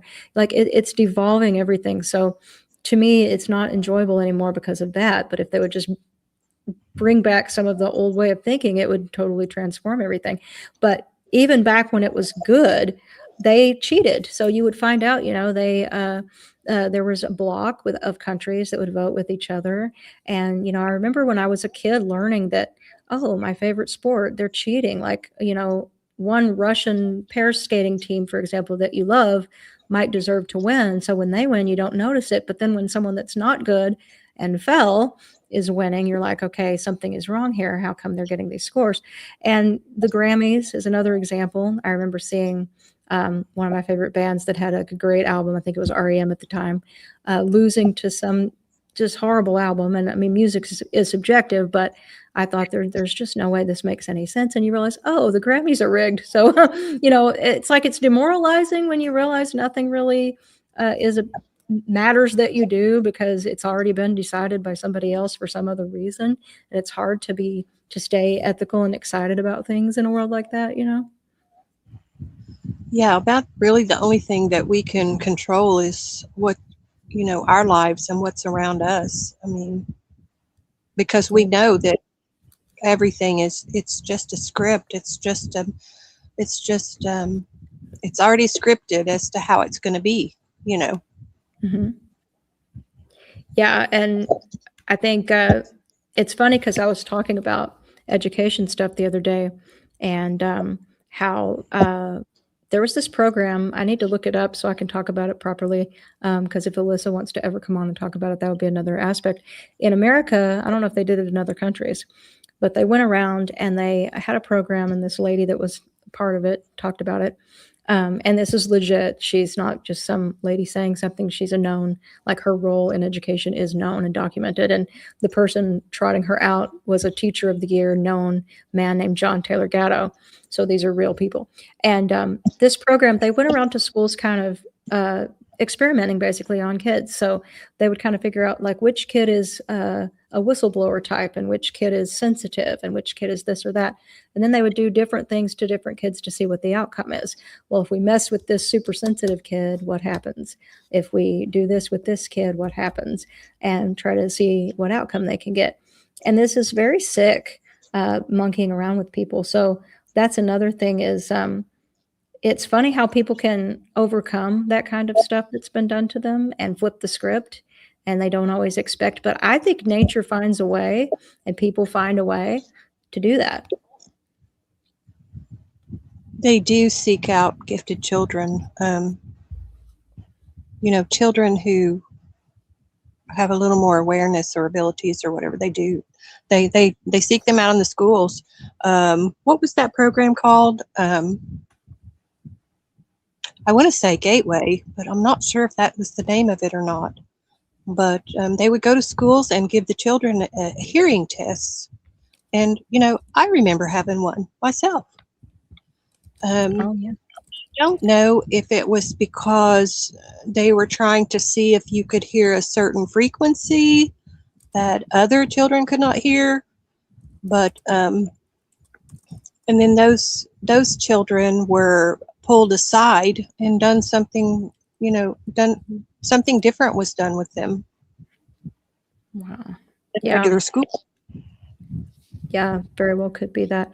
It's funny too, because I worked at a school for blind and visually impaired who had autism at one point in my training to work with autistic kids. And, those residential schools have a lot of problems. They really do. And it's just scary because any situation where you're going to take kids where the parents or the family can't really see what's going on, that's your number one red flag. But when it's something where services are limited, so like having blindness is a huge impairment that every family can't deal with. Oh, we'll build a big, beautiful school, but it'll be like hours away from where you live, but we'll truck them back to your home ever so often. And then they'll get all these wonderful services. Most families are going to want to let their kids have that opportunity, but at the expense of not knowing what's happening to them, Exactly. Yep. I mean, if I had children now, I would be homeschooling my children. I would not let them be in a public school. Whenever COVID happened, they came up with some kind of, I don't know if you would call it a directive, a mandate. I don't remember if it was an executive or I don't remember what it was, but it was about, because COVID was going on, if your child was at school and the school deemed it necessary to isolate your child, the school, and I think this was statewide, and I don't know if it was just the state I'm in or all over the US, but it was the thing to the effect that they could commandeer your child and withhold your child from you. And the state had rights over that child above the parent. Wow. See, that's the thing with the law that really gets me, that's hard to navigate. Because for me, one of the beautiful things in law would be that we hold individual rights to be supreme. So like you consider that the individual has rights, even against their own parents, if their parents actually are bad and abusing them. I think that's beautiful. The flip side is, when the state wants to abuse that and go in and disrupt a family where, it's for nefarious reasons. It's not to protect that individual. It's really scary. As a collective society, we want to operate as a collective to protect individuals, especially the littlest people, but not in situations where that intervention is completely unnecessary and unwarranted, Yes, that little baby boy Dominic, he was, I don't think that his mom was really that bad of a person, and they took him away from her. And, when I worked at DHS in Southeast Oklahoma, I saw and heard things and, experienced things down there that were not the greatest things to experience. And I didn't even work in, in the Child Protective Services section. But, I interacted with those people all the time, the child welfare workers. But, so much went on. I mean, there was one case where a man did abuse a baby girl. And, here it is. It's from the very town I'm working in. Now, I lived in a small town nearby, but, and I don't remember if that was the child's natural father or if that was a stepfather, but in any case, it was horrendous. It was just heartbreaking and heart-wrenching. But, there was a camera crew that came there from, the media and filmed the mother and this man. And then it turns out that man was the one who did that to that baby. And so that hits home with you in a very personal way whenever you're living, you're working in this environment and you see these people come in every day. And, for the most part, most of the people who came in there for help were actually, not bad people. But, right. I had some experiences there, let me tell you. There was one lady who would sell her children, Emily. Yeah, the women they make me much more angry, and I'm going to introduce you in just a second, Chickpea. But yeah, in our case, I don't know if you knew that part of it, but the people that were also another wanted fugitive and another YouTuber is a female, and they used her family, who have been convicted, her own daughter and husband, for the attacks. So women that will, supply someone with not only children but their own children to do things to, hello, this is like the most unnatural thing in the world, and you have to be just on the farthest end of the evil spectrum for me when you see that. It's just it's mind-blowing. Yeah, this lady had 12 or 13 children that she only had some of her older children, but every time she would have a baby, she would sell it to this man over in California who was a lawyer. And, because I had checked her in one day when she came in to the office, then I got subpoenaed to go to court because, see, she would have these babies and be collecting state benefits on these children that she did not even have. Mm. So they eventually caught her, and I got subpoenaed to go to court to testify because because I had checked her in at a window. I was Yep. And thankfully, I just sat out in the hallway, Emily, and never had to go into the courtroom, and I was so thankful. Yeah, that 5-minute encounter, a lot of times people can get out of subpoenas and don't know it if they just check into it because, the information you're going to have is so limited that they don't need to talk to you. And that's always a shwoo moment. It was because I was a state employee. There was no way I was going to get out of that. It was the state's her. So, there was no way they were going to let any of us off the hook that had to go there. But, she didn't even show up or whatever. So they proceeded with their judgments against her. And she fled. She fled that small town that we lived in, and she probably went to California. But so then she was on a wanted list, But yeah. Hi, Chickpea. How are you today? Let me get her unmuted. Hello. Hello, ladies. Yeah, I'm okay. So I was asleep. I've just woken up. I'm just a sleepyhead. Terrible. You know, I read that people weren't meant to sleep 8 solid hours like together. Like they were meant to sleep for about 4 and then Four. for a while. Yeah. Yeah. Yeah. I need about 12 hours sleep. I do. I sleep about 12 hours a day. Always have. Yeah. I sleep a lot, thankfully. It's Must have blissful been. escapism. How are I the know. Sorry. Yeah. Interesting what you talked about children. When I lived in the Middle East, I was a little girl in Yemen. You see a lot of crippled youngsters, Arab children, begging from the rich tourists that used to stop, fight before they went down the Red Sea. And this was done by their own parents. People in Yemen, some people would cripple their own children to send them out begging. Yuck. Yeah, it's true. That's awful. Yes. You know, me and your Chickpea are going to talk about his battle with the antinatalists and ethalists and my battle with certain antinatalists and stuff. So that was something I thought if you came up, I could pick your brain a little bit.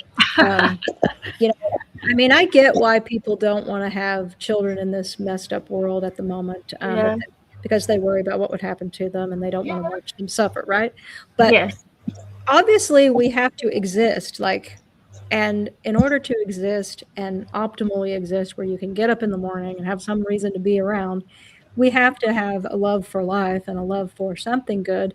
So to me, it makes antinatalism and that kind of thinking incompatible with, it's almost like just as unrealistic as believing that nobody ever suffers or dies or gets sick. I mean, I was sick just the other day, I didn't feel good. I had some kind of a little cold or something. So obviously that's a different experience than when you're feeling better. So to me, life is like that. And it can be extremely, you can suffer to an extreme or you can be happy to an extreme. But with so much nuance to life, how can anyone adopt a worldview that everything is just bad? Yeah, unfortunately, I've been an antinatalist since I was 7 years old. When I was 7, my mother was pregnant, and I saw the whole grim process, and I decided I've never going to have any children. Yeah, I don't know what to say on this. I am a radical antinatalist, and I mean, I don't go around shouting it on, I only talk about it when I come here. I don't talk about it in the real world at all, never ever have. But I'm also a radical vegan. And which means you love animals and don't want them to suffer. Sorry? Which means you love animals and don't want them to suffer, which means you want them to Yes. have a happy life, which means a happy life is possible. Well, us humans treat the animal kingdom very, very badly. So my attitude is, I'm not one of these idiots that wants to eradicate all life. Yeah, I find personally human life very, very difficult. And thing is, I'm a grumpy little pessimist. I am. No, I am. I'm a terrible, terrible pessimist. And my favorite writer is David Benatar, which says it all. It's a sad, grim, brutal reality of it all. And There's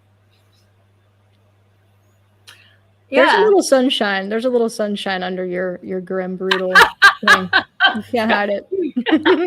But David Benatar's my favorite writer, along with Schopenhauer and Emile Caron. Plus, I do have. Yeah, I'm just a terrible, terrible pessimist, a dreadful pessimist, and I am. And somebody loves me. So yeah, I think I'm glad. I'm very, very grateful to have lived in a world where I didn't have to have any children, and I'm very, very grateful for that. So I don't know how it feels to want to have children. I've got no idea. I know it sounds insane, but I just don't understand it. I've never felt it for 1 second, ever, that I wanted to have children. I've always preferred cats. And, There's a little sunshine under your grim, brutal thing. You can't hide it. so yeah, I think I'm very grateful to have lived in a world where I didn't have to have any children. And I'm very, very grateful for that. So I don't know how it feels to want to have children. I've got no idea. I know it sounds insane, but I just don't understand it. I've never felt it for 1 second, ever, that I wanted to have children. I've always preferred cats. And But in terms of, yeah, I mean, antinatalism is just that one topic, but to me, they take it to another level when they believe that, you know, life itself, because there's a whole thing on YouTube, especially right now, about hell realms and soul trap and all this kind of stuff. And I don't know if there isn't some validity to some aspects of it. I mean, obviously, there are people that are delusional and believe that everything is good in the world and that nothing is ever bad, and that's crazy. So obviously, there are bad things in this world that happen to people, and it's very I think it's harmful to try to, you know, sweep them under the rug and not look at them for what they are. People have bad experiences. But that being said, there are some very, very good experiences within the mix as well. And that's why we recognize the bad ones for being bad ones, because they are, I mean, obviously we have, you know, highs and lows and everything in between. But I think, and I think it's always delusional to try to create a perfect world or a perfectly evil world. Because, you know, as soon as the perfect world that Abrahamic religions, for example, promise us isn't Yes. so perfect, then it's like, oh, well, it's a hell realm. That seems to be kind of how people, instead of looking at it like, no, maybe it's something where there's both going on here, you know, and we're in the mix of something called nature that has both, you know. Yeah, like I said, I'm very much into animal rights, and I look at what we do to the animal kingdom, and it just destroys all my love for humanity. It has done. I'm very radical. I'm not so radical that I go around giving go around giving people a hard time or anything. But yeah, I'm a terrible pessimist. I do suffer from depression. So, and You know what? I'm unnecessarized for it. You know what's funny, Chickpea, is that another YouTuber named Vegan Gains. I don't know Oh, if you've him. no, but let me tell you this. I guess you don't like him, but let me make something No. clear Yeah. about him, though. I mean, I feel he rubs me the wrong way sometimes, but I really like him because, first of all, he told the court case I'm working on. He told that story too, very honestly and openly, and he had content removed. And I used as an exhibit one of his takedowns was part of my anti-slap law evidence pieces. So I respect him for being honest about those kinds of things. But he's had depression like you have since he was 6 years old, like Yeah. so bad that he was trying to figure out how to unalive himself in the bathtub Yes. with a I toaster. know how that feels. Yes. I know that Yeah. one. Yeah. So I'm like, you know, and he's takes medicine and he tries to do the best he can with himself, but none of them really work perfectly for him. So Yeah. it's sad to me to see him because he does appear sometimes to be suffering, like he's never maybe been fully happy. And that's not his fault. He does try. So I respect him so much for trying, but there's something within him that makes him want to save animals from suffering, Yes. just like you. So I think of you both on that level, you know what I mean? Yeah. Yes. It's a very, very difficult. Yeah, I've got all David Benatar's. I don't even read his books. I've got all his books, and yeah, it's. So what makes you have empathy for animals, do you think, when you kind of, because I feel like there's a disconnect from people that Yeah. happens sometimes with Yeah, people because that have empathy? I just have an unconditional love for animals. It's just Yeah. unconditional. I don't I just I do yeah, I just love animals. It's I prefer, animal cats to babies. And I'm glad to live in a world where I've been able to have that, just have cats as opposed to human babies. I know it's a terrible thing to say, but as we're talking about it. And I don't know. I had a horrible childhood. Horrible, I would add. I don't know what vegan games was like, but I had a childhood. I have had to have quite a lot of psychiatric treatment. I think a lot of it stems from there too, because that's how that's where we get our take on humanity. I had a very cruel mother, and my stepfather wasn't much better, and my natural father didn't even know him, and it has screwed me up good and proper. Sad, brutal reality. I think because you know what, if you can't love, if somebody destroys the love you have for yourself, you can no longer love another. And I think that's what it is. You have to be able to love yourself before you can love another. It's sad, grim, brutal reality. That's true. Let me unmute Crystal. Crystal, I had you, hang on a second, fix this. There we go. I had you briefly muted because of the mic background noise, but did you want to talk to Chickpea? Yes, that's why I unmuted myself. I was going to ask her a question. Chickpea, so how long have you been vegan? Have you been vegan like most of your life? Yeah, most of my life. I started my journey when I was 7 years old. I was very, Oh, very wow. young. The idea came into my head. Same, I was same as anti-natalism. I was 7 years old when it started, and I've been very, very radical. I left home when I was 17, and that's when I became a proper vegan because I was able to feed myself. But my mother used to force feed me meat, and yes, and it's really, well, it's yes, I had a bad time of it, and I've had quite a lot of psychotherapy and things to try and let it all go, so to speak. Yes, like I said to Emily, if you cannot love yourself, you cannot love another. It's sad, grim, brutal reality. Because they destroyed the love I should have for myself. Yes, they destroyed that in me. They did. Yeah. Well, that's pretty amazing, Chickpea. Wow. Yes, it's but there's a lot of it around. I'm not the only one by a long talk. There's a lot of it around. It's yeah. I mean, that's why the world is such a mess with bad parenting.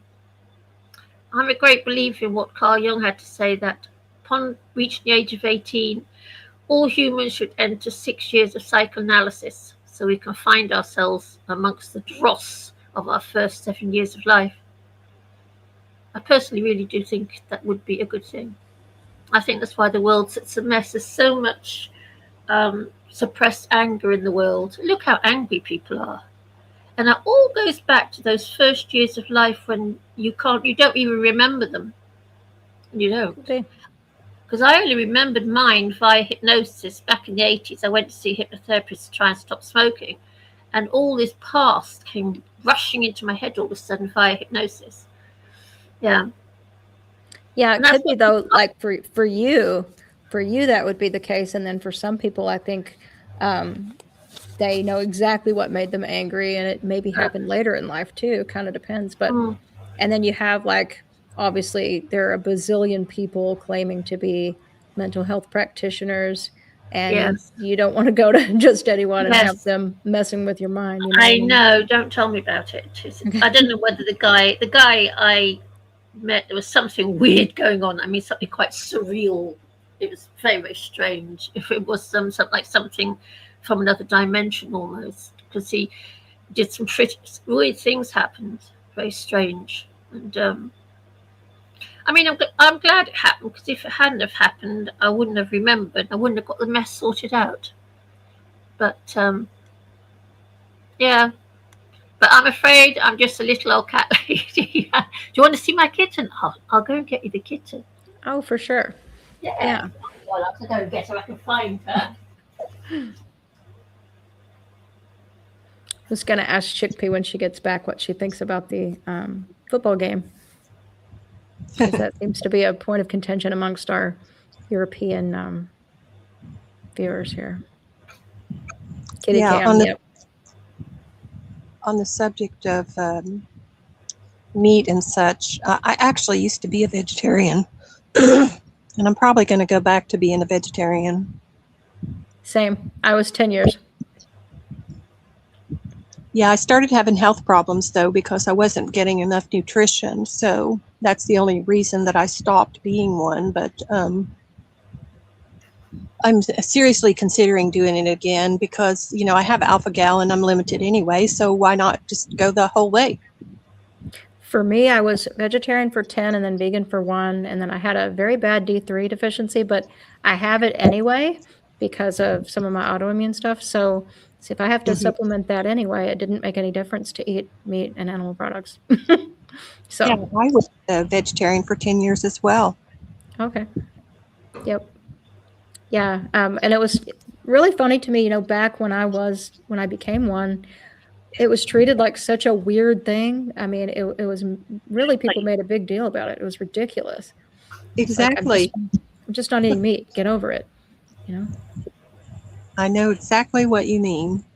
Mm-hmm. And like protein is in literally everything. They don't even know what to insult you with. It's like, where are you going to get your protein?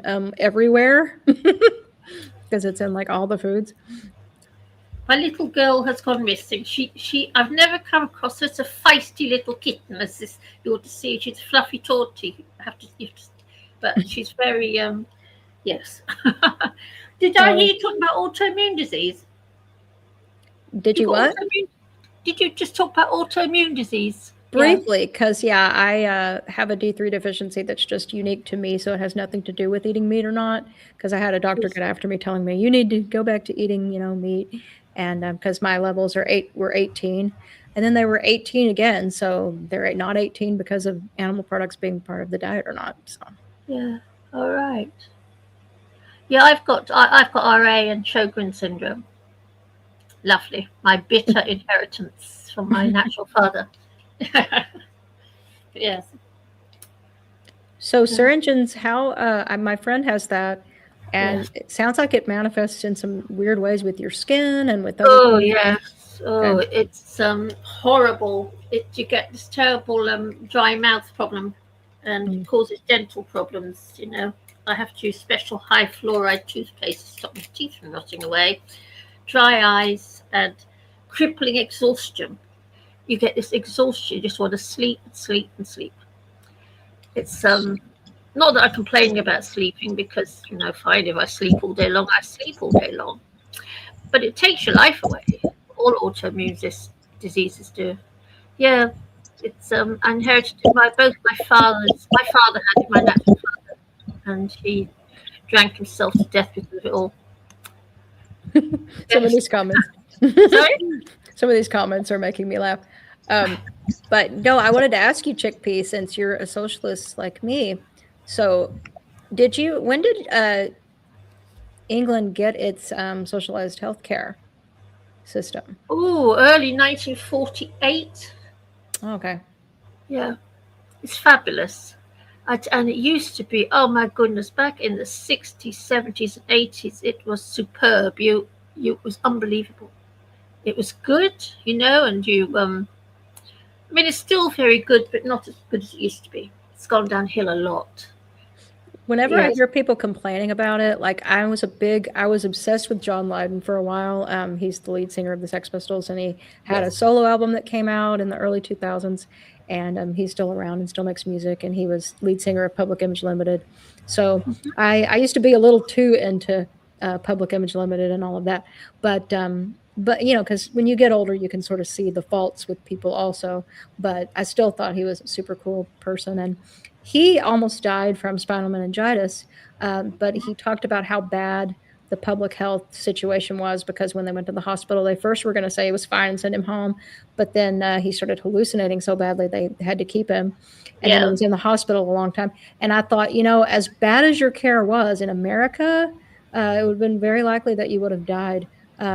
I have a Canadian friend also who had a retinal detachment. He actually had it. He had it in both eyes. That. Oh, you've had that. Okay. I'll tell you about it, yeah. Yeah, and it was very scary. So then they do this vitrectomy surgery, and one eye reattached. The other one did not, and he had a second one, and it never was all right again. So he basically has one eye now. But in America, Oh, okay. But in America, if you didn't have, especially with the fact that they don't give us dental and eye care, they just give you the standard, the rest of your body's fine. You don't need eyeballs, but like it's special care going to an optometrist. So you would have potentially lost your eye. They talk about waiting lists, but you wouldn't have even gotten in at all here. And a lot of people go blind in this country. It's in the thousands because they, so how could anybody be against us pooling together our tax money for a proper healthcare system? Oh no, I'm very, very pro. I'm very pro National Health Service. Yes, I think it's the best organisation that this planet's ever had. I love it. Oh, but years back with the Sjogren's and the RA, I was on a drug called Voltarol, and I banged my head one day, and all of a sudden I started seeing flashing lights, and all my it had all my thingy the retina come up. All blood vessels behind my retinas had burst. And I lost the sight in one eye and half lost it in the other eye. and they took me to hospital, a bit too late, and they used radiotherapy to try and stop the blood vessels from bleeding, but they couldn't do it. So yes, so I've got what that guy you were talking about had. Yeah. Yes. Sorry. It's Just typing in the print chat. calls it. NSAID calls it. Yeah. Non-steroid, painkillers, non-steroid painkillers to do it. Yeah. And we're too busy,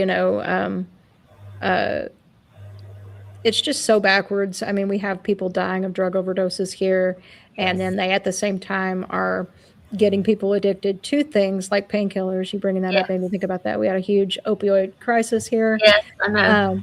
And then, they want those people when those people become homeless because they're, so into their drugs they can't function anymore. Then they want to get them out of their tents and out of their cars they're living in and put them in jail. And then the supermax can make money off of them. It's just such a circular racket, Yeah. Yes, I would never visit America, I must admit, because to me, when I hear about all these things, it sounds like an absolute horror story, America. Absolute story. Well, just to balance it out, I mean, it's a beautiful country. Yes, I don't know, yeah. And there's a lot of freedom. So if you're able to navigate through your life and not have some of these problems or come through them, like for me, where I live and my situation, I'm not having any problems like that. But I mean, and I live in a pretty low crime place and it's beautiful. And there are beautiful places in this country, but it's becoming so, the wealth disparity is so large that got to tell this thing not to install updates while we're talking. There we go. It's so large that, I mean, you could literally go through one part of America and it looks like you're going through war-torn Afghanistan. And then you go through another part of this country and it looks like paradise. Exactly. And that's what it's like. Yeah. Yes, I know. It's I know. Yes, I've seen some of it. It's horrible. Yes, it's I'm a socialist. Well, I'm almost communist. You know what? Back in the 70s, I spent some time in West Berlin when the wall was still up, and a few times I went into East Berlin, which is a communist state, just for fun, just to go there. But it actually had quite a nice vibe. The communist state of Berlin. There wasn't this mad rush everywhere. It was completely slower, different somehow. Yeah. To me, go ahead. But I am a bit of a commie. I think we should all address each other by our first names. Nobody should be addressed with a title. And when there should be some, I don't know, but I'm a communist, yes. I'd go as far as saying a communist, yes. Well, I'm too Southern for that. Like I'm so weird. You have to do the whole sir and ma'am thing, but but I get what you're saying. No, but the funny thing is have you ever heard of libertarian socialism? Yes. I like that. I like the idea of like local village style communities where the workers own the means of production, but there is some private property ownership and the ability to, if you want to also pull out of the system and be autonomous, you have that right as well. And, like if you look at what happened in Chile in the 70s with Allende being murdered, that's essentially what he was trying to do. He had nationalized, of course, Bolivarian socialism is a little bit different in that it's more state down. But, they were incorporating what would be considered, if you put a label on it, libertarian socialist principles. They nationalized Kennecott coal, which America didn't like because we wanted to go in there and make money. And, so they nationalized their resources and pulled that together for the good of all the people. But then on top of that, if you wanted to own something that was just yours, you could. The idea that you can't have cooperative things like socialism, like healthcare and, everybody having what they need, like you're going to go take things away from people. They always use Cuba as the example. And in Chile, they didn't do that. And we still went in there and murdered Allende. We still went in there and murdered the Americans that witnessed the coup, like Charles Horman, which couldn't happen without Henry Kissinger signing a kill order, and he was never held accountable for that. So their biggest fear is that type of a system where we collectively take care of each other, but also have autonomy and individuality. So they always want to paint the choices as conservatard or libtard. basically. And Yeah. nothing sensible in between, right? No. But then, of course, I don't know life. I always see life as dog eat dog until the death, unfortunately. So it's hardly surprising that our economies are like this, because it is the natural order of things. It's the lion rules the jungle. Well, he doesn't live in the jungle, but you know what I mean. Yes, it's a very, very. I mean, like, I believe in Gnosticism, and I just pray that I don't reincarnate. What other people want to do is fine by me, but I won't be coming back for another stint.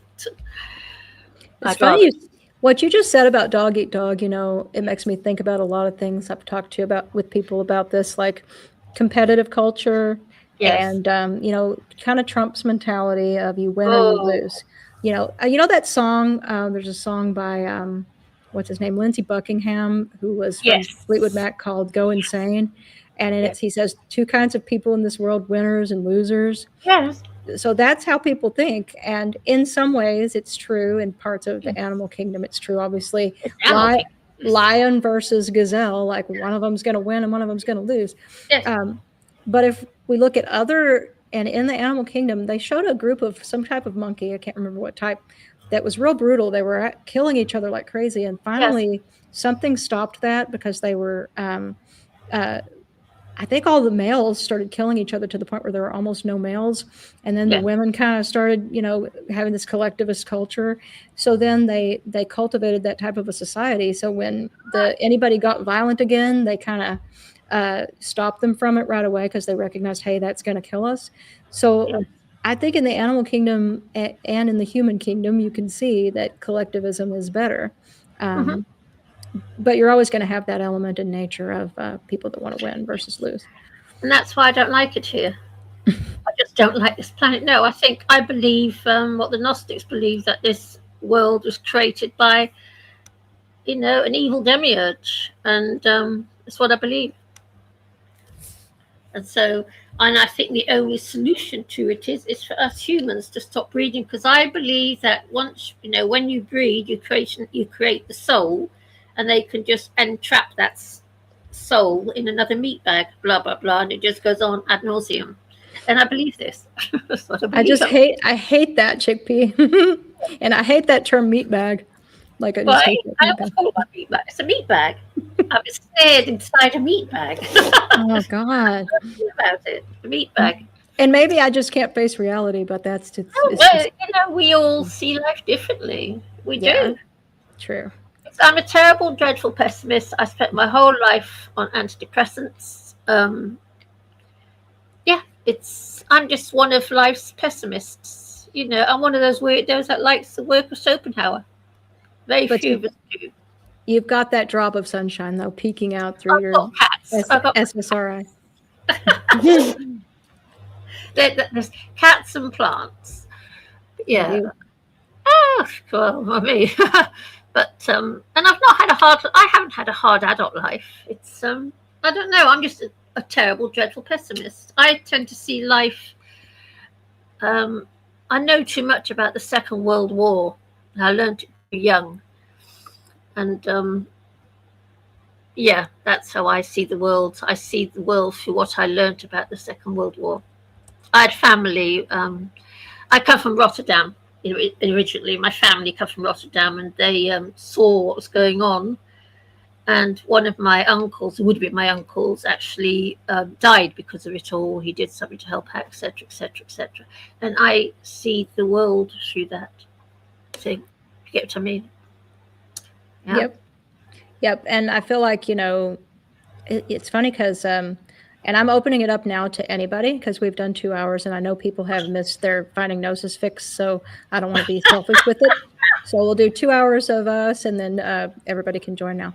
But I don't know if you've heard of Robert Anton Wilson. He said that we all have our own reality tunnel, and you can never fully see out of somebody else's reality tunnel. You can only hear their explanation of it, or try to get a glimpse. But so that's part of it too. And people have to make a concerted effort to find out about the other's reality tunnel. And with people reading less and being less interested in other, being told to be afraid of other, then I Yes. think that the conversations don't happen. Yeah. It's I just still, I'm 72 nearly. I'm 72 next week. I'm still here, and so I don't know. No, my luck, I'll probably be here another 20 years. What a horrible feeling. I probably will be. Yes, you see a grim face you've got because I said that. Oh, sorry, I was looking at something. That's all right. I don't Hey, Vera, how you doing? Battle axe. Whoopsie. You're muted. Let me unmute you.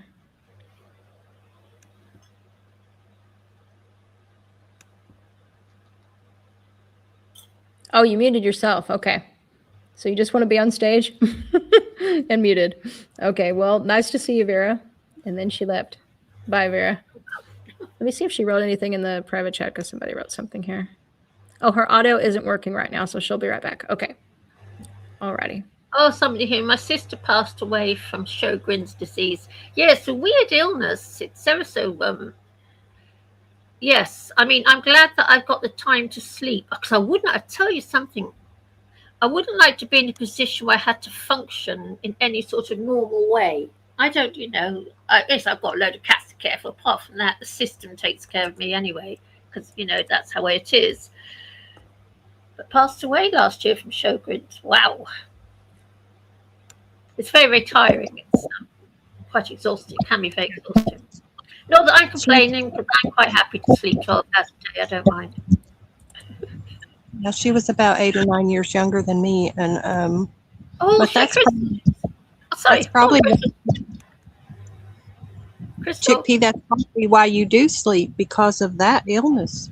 Yes. And it's always been there. I suspect, if truth be known, I've always had it. Because I'm such a sleepyhead. Once, when I was in my early 20s, I actually slept 24 hours around the clock. It was so funny because I woke up and I started getting ready for work. And I used to work in a bar. And I worked in a bar when I was there. And I noticed the sun was rising, and I'd actually slept right through to the following morning. I'd slept for 24 whole hours.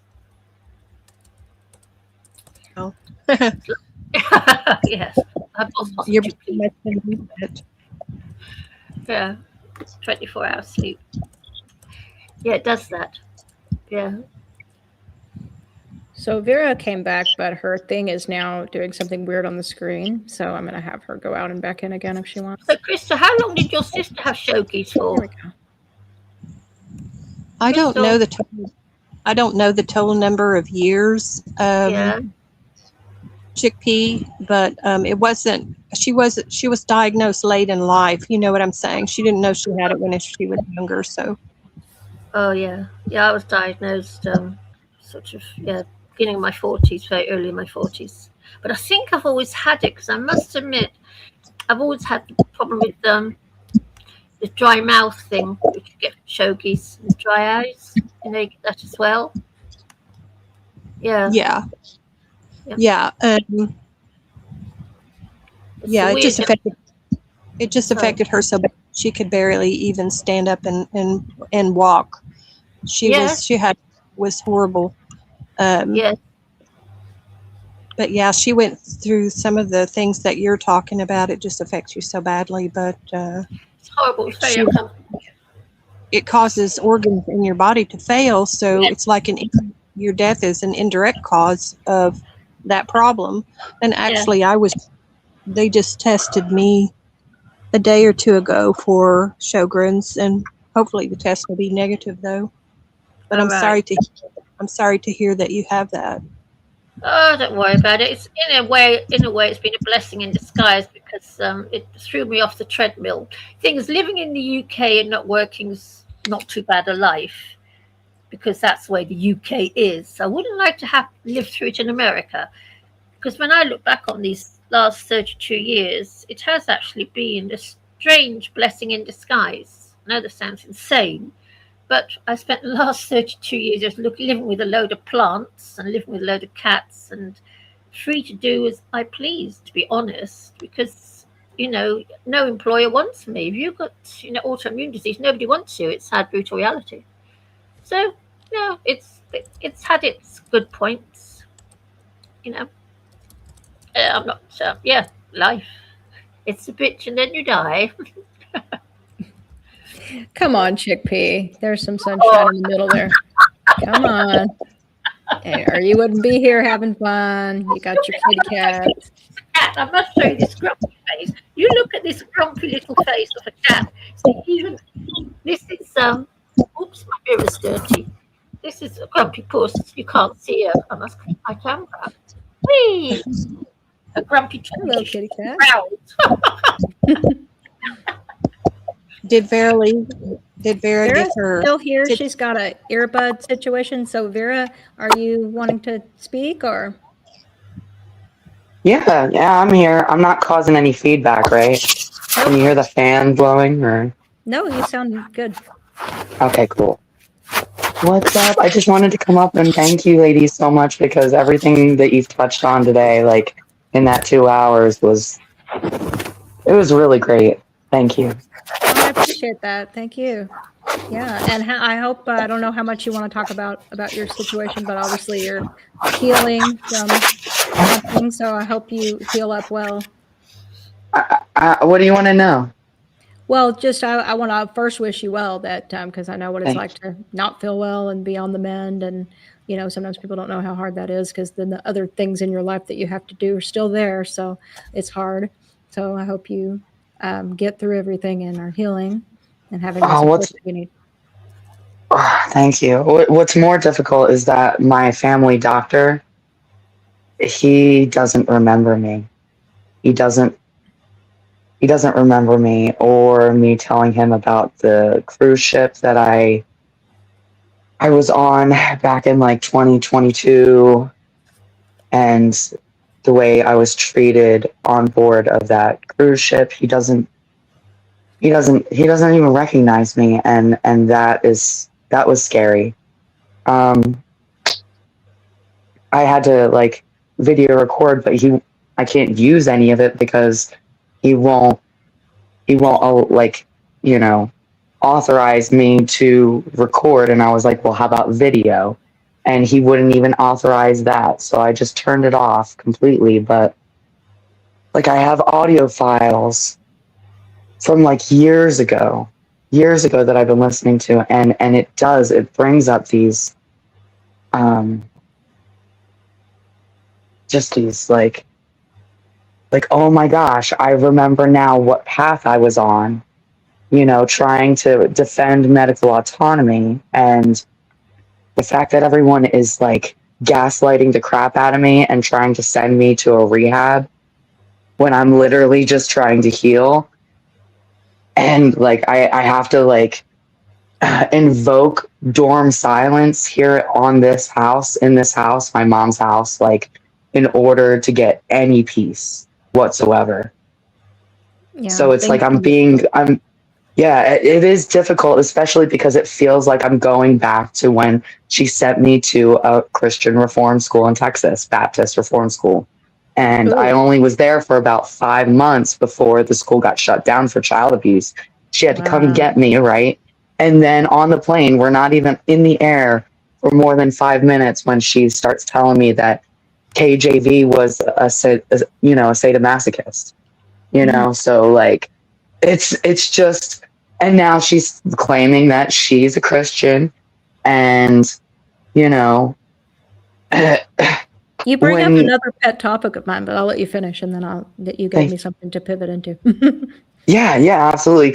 When the ish hits the fan, like, are you going to be going up to banks trying to get money out of them, or are you going to be going up to churches to try and find, a roof, or are you going to be going to animal shelters, because those animals need you as much as you need them.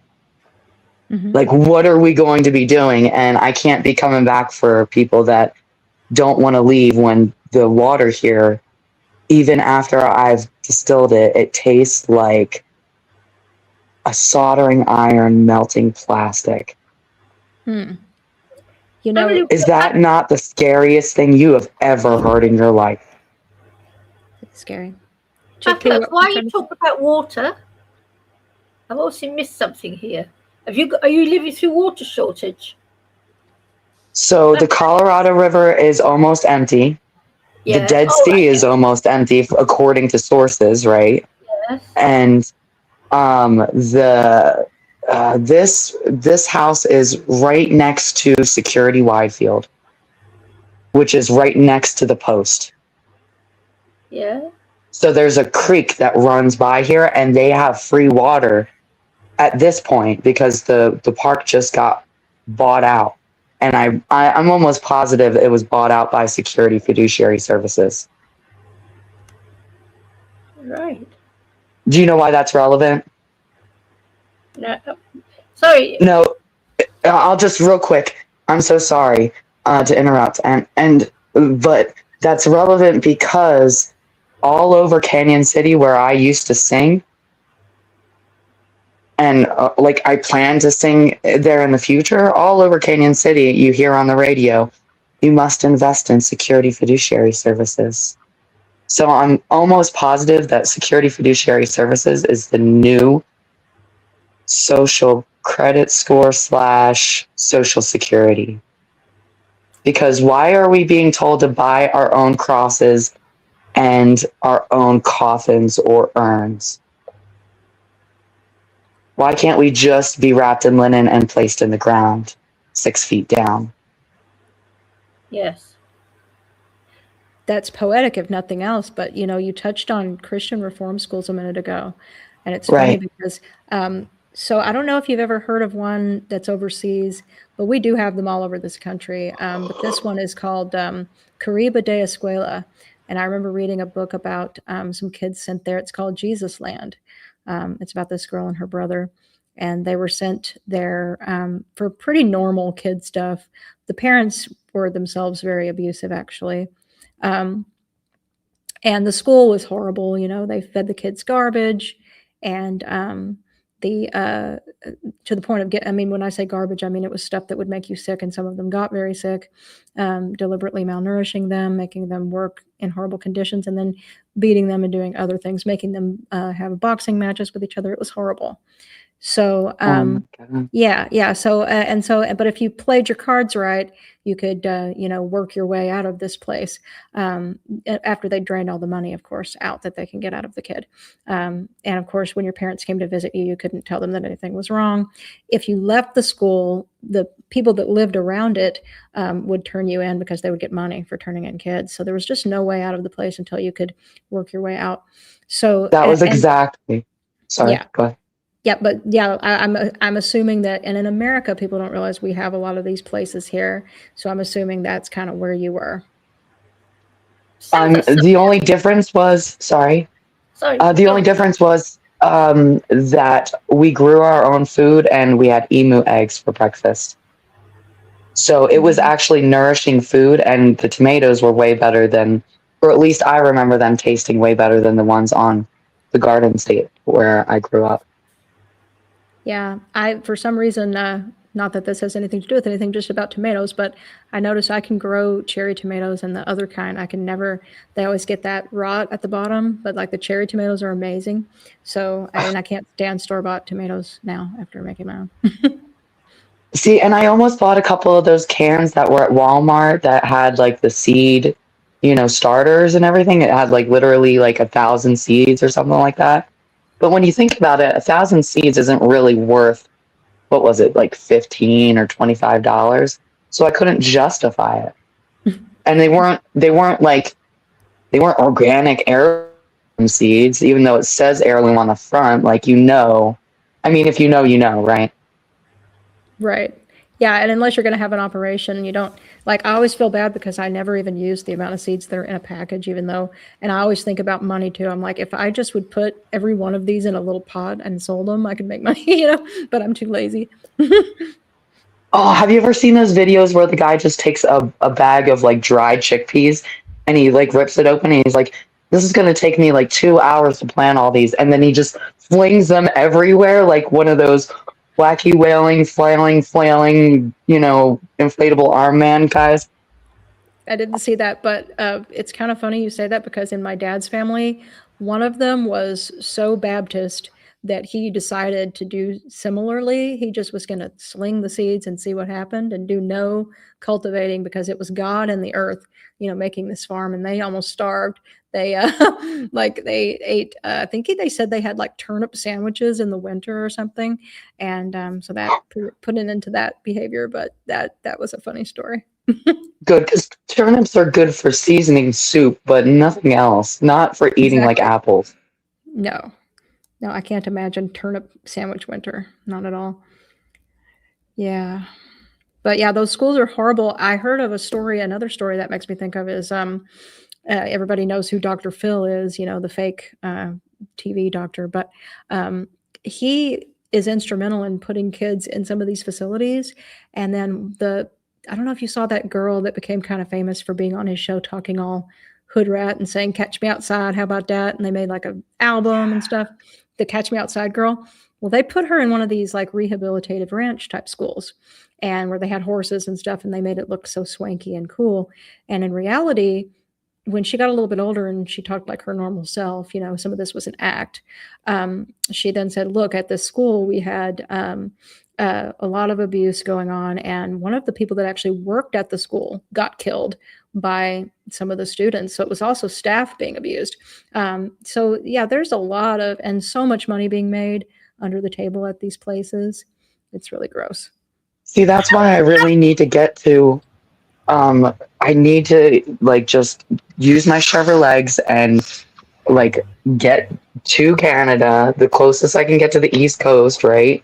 And then just I don't know, like find a canoe, a big canoe, right? And then I need to get over to Ireland because I have work waiting for me there. Like I have work and like tuition like for school. Like he's not only do I have a job at home working from home, but I actually get to learn how to play guitar finally instead of waiting for some drunk to teach me.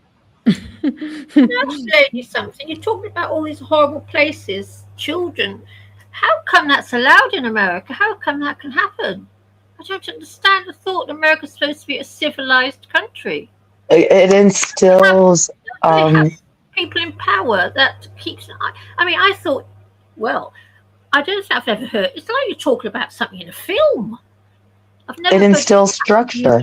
That's what it does. It's like sending them off to boot camp. It's the same idea, the same concept. You train them like a puppy. Because I've been to boarding school in the UK, no, army boarding school, because I was an army brat. And I must admit, we were treated very nicely. I can't complain about the time. But this sounds like a horror story you're talking about. It sounds like something out of a film. Love is a battlefield, is it not? See, that's the problem. No. People believe it is. The whole, what is that, tough love thing that probably causes a lot of death. I mean, it's one thing. I think discipline's good, obviously, normal discipline, but this extends far beyond anything normal. And Andy's here. What's up, Andy? Hello, females. How are you this evening? I'm alive and well. How are y'all? We's all good. Good. Vera, I just wanted to wish you my condolences about your injuries. That sounds awful. I hope you recover quickly.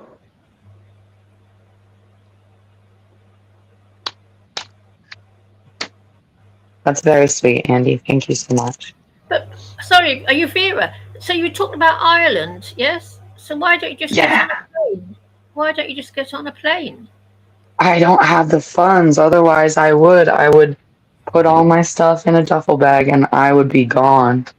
But my mom's like holding on for dear life because like even though we don't get along, I guess she feels some sort of attachment. I was so shocked by this. I was under the impression America was supposed to be the land of the free, and hearing these horror stories. Yeah, I will give up my axe or my hatchet, I should say, because it's even though it's listed as an axe on the police report, it's definitely a hatchet.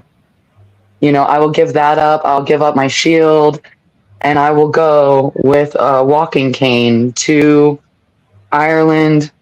I'll go to Scotland if there's a Airbnb waiting for me. I'll check that out real quick, you know, and be on my merry little way to my work, you know, because I want to get back to singing because that's what, even though I'm a barn hand and I should be taking care of horses, like the only way you can make money with horses is if you race them or you do like therapy work. And there's no funding for that. Like the facilities, there's a few facilities on Fremont County on Colorado. Actually, there's about 28 on Colorado, I think, or 23 or something like that.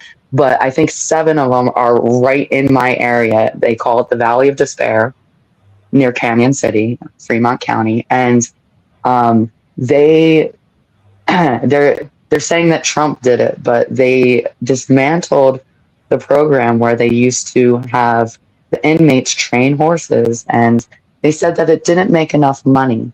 But you're taking wild horses off of wild lands, public lands, and then you're having inmates train them. So how is it not cost effective? Because those horses go for thousands of dollars. It makes absolutely no sense.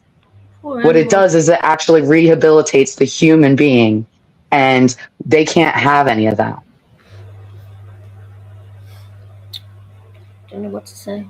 They're too busy doing prison labor under the table, and they did it under the budget. Then why am I picking up trash on the side of the road in Phantom Canyon? No, that not that. To the mailbox. I walk back and forth to the mailbox, right? And I pick up recycling from travelers all summer long and all winter. I believe you. No, I'm talking about like things like they're working for companies inside the prison, like dismantling computers and working for like telecommunications, ways that they can make money. Sometimes if people are buying products and they're calling to repair something with Amazon or whatever, you could be talking to a person in prison, and they are not. We're not supposed to have prison labor, but they have a way within the framework of the law to make it legal. But in reality, it's prison labor. Yeah, that's who's reviewing the flock cameras. You didn't know that, right? I didn't know about that. Yeah, that's who is reviewing the flock cameras and seeing who is violating traffic codes. Yeah. Wow. That's scary. It is frightening, and they want more prisons. They're putting more in. But we have the most data centers too. I think we have like 400,000 or something like that. And UK only has like a fraction of that, like 4,000 or 14 or something. Yep.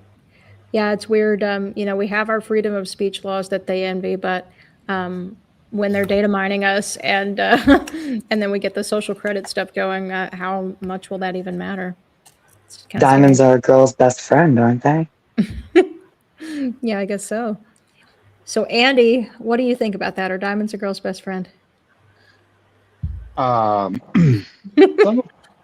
of them like diamonds. Why can't you guys like flowers? They're so much cheaper. Yeah. So I think, hugs. I have lots of hugs. Those are free. Hugs that diamonds are a real scam. Do you know that the price is kept artificially high by De Beers? Do you know that? It's actually I've noticed. Diamonds, but they only allow so many to enter the market every year to keep the price artificially high. It's true. It's true. It's only carbon. Well, I'm not laughing at you. I'm laughing at Noah about flowers. He said they die. That's why we don't love them. Oh, right. Oh, you do like Berlin and get fake flowers. Oh God, I hate fake flowers. It's funny because even as a child, I had like an aversion to plastic fruit and plastic flowers. I used to take the plastic fruit off the table and hide it because I hated it so much.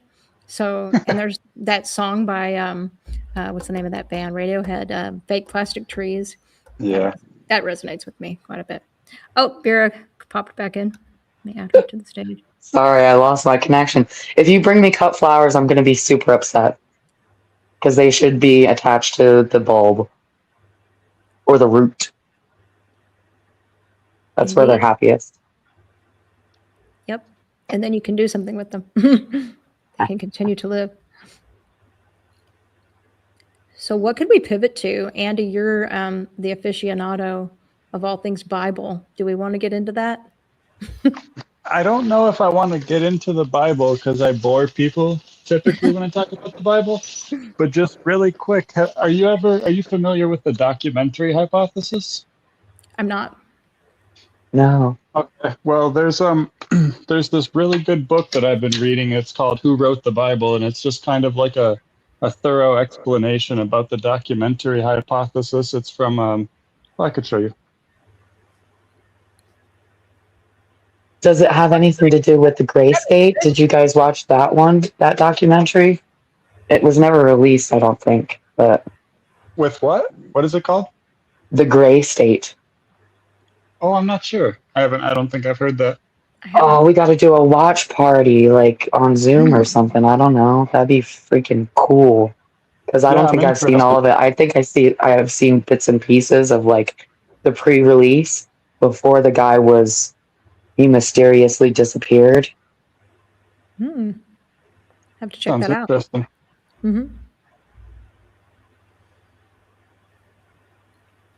So yeah, go ahead, Andy. Oh, that's all. I was just saying that the book basically just thoroughly lays out the documentary hypothesis. It's something that I've known about for a long time, but have never really explored in detail.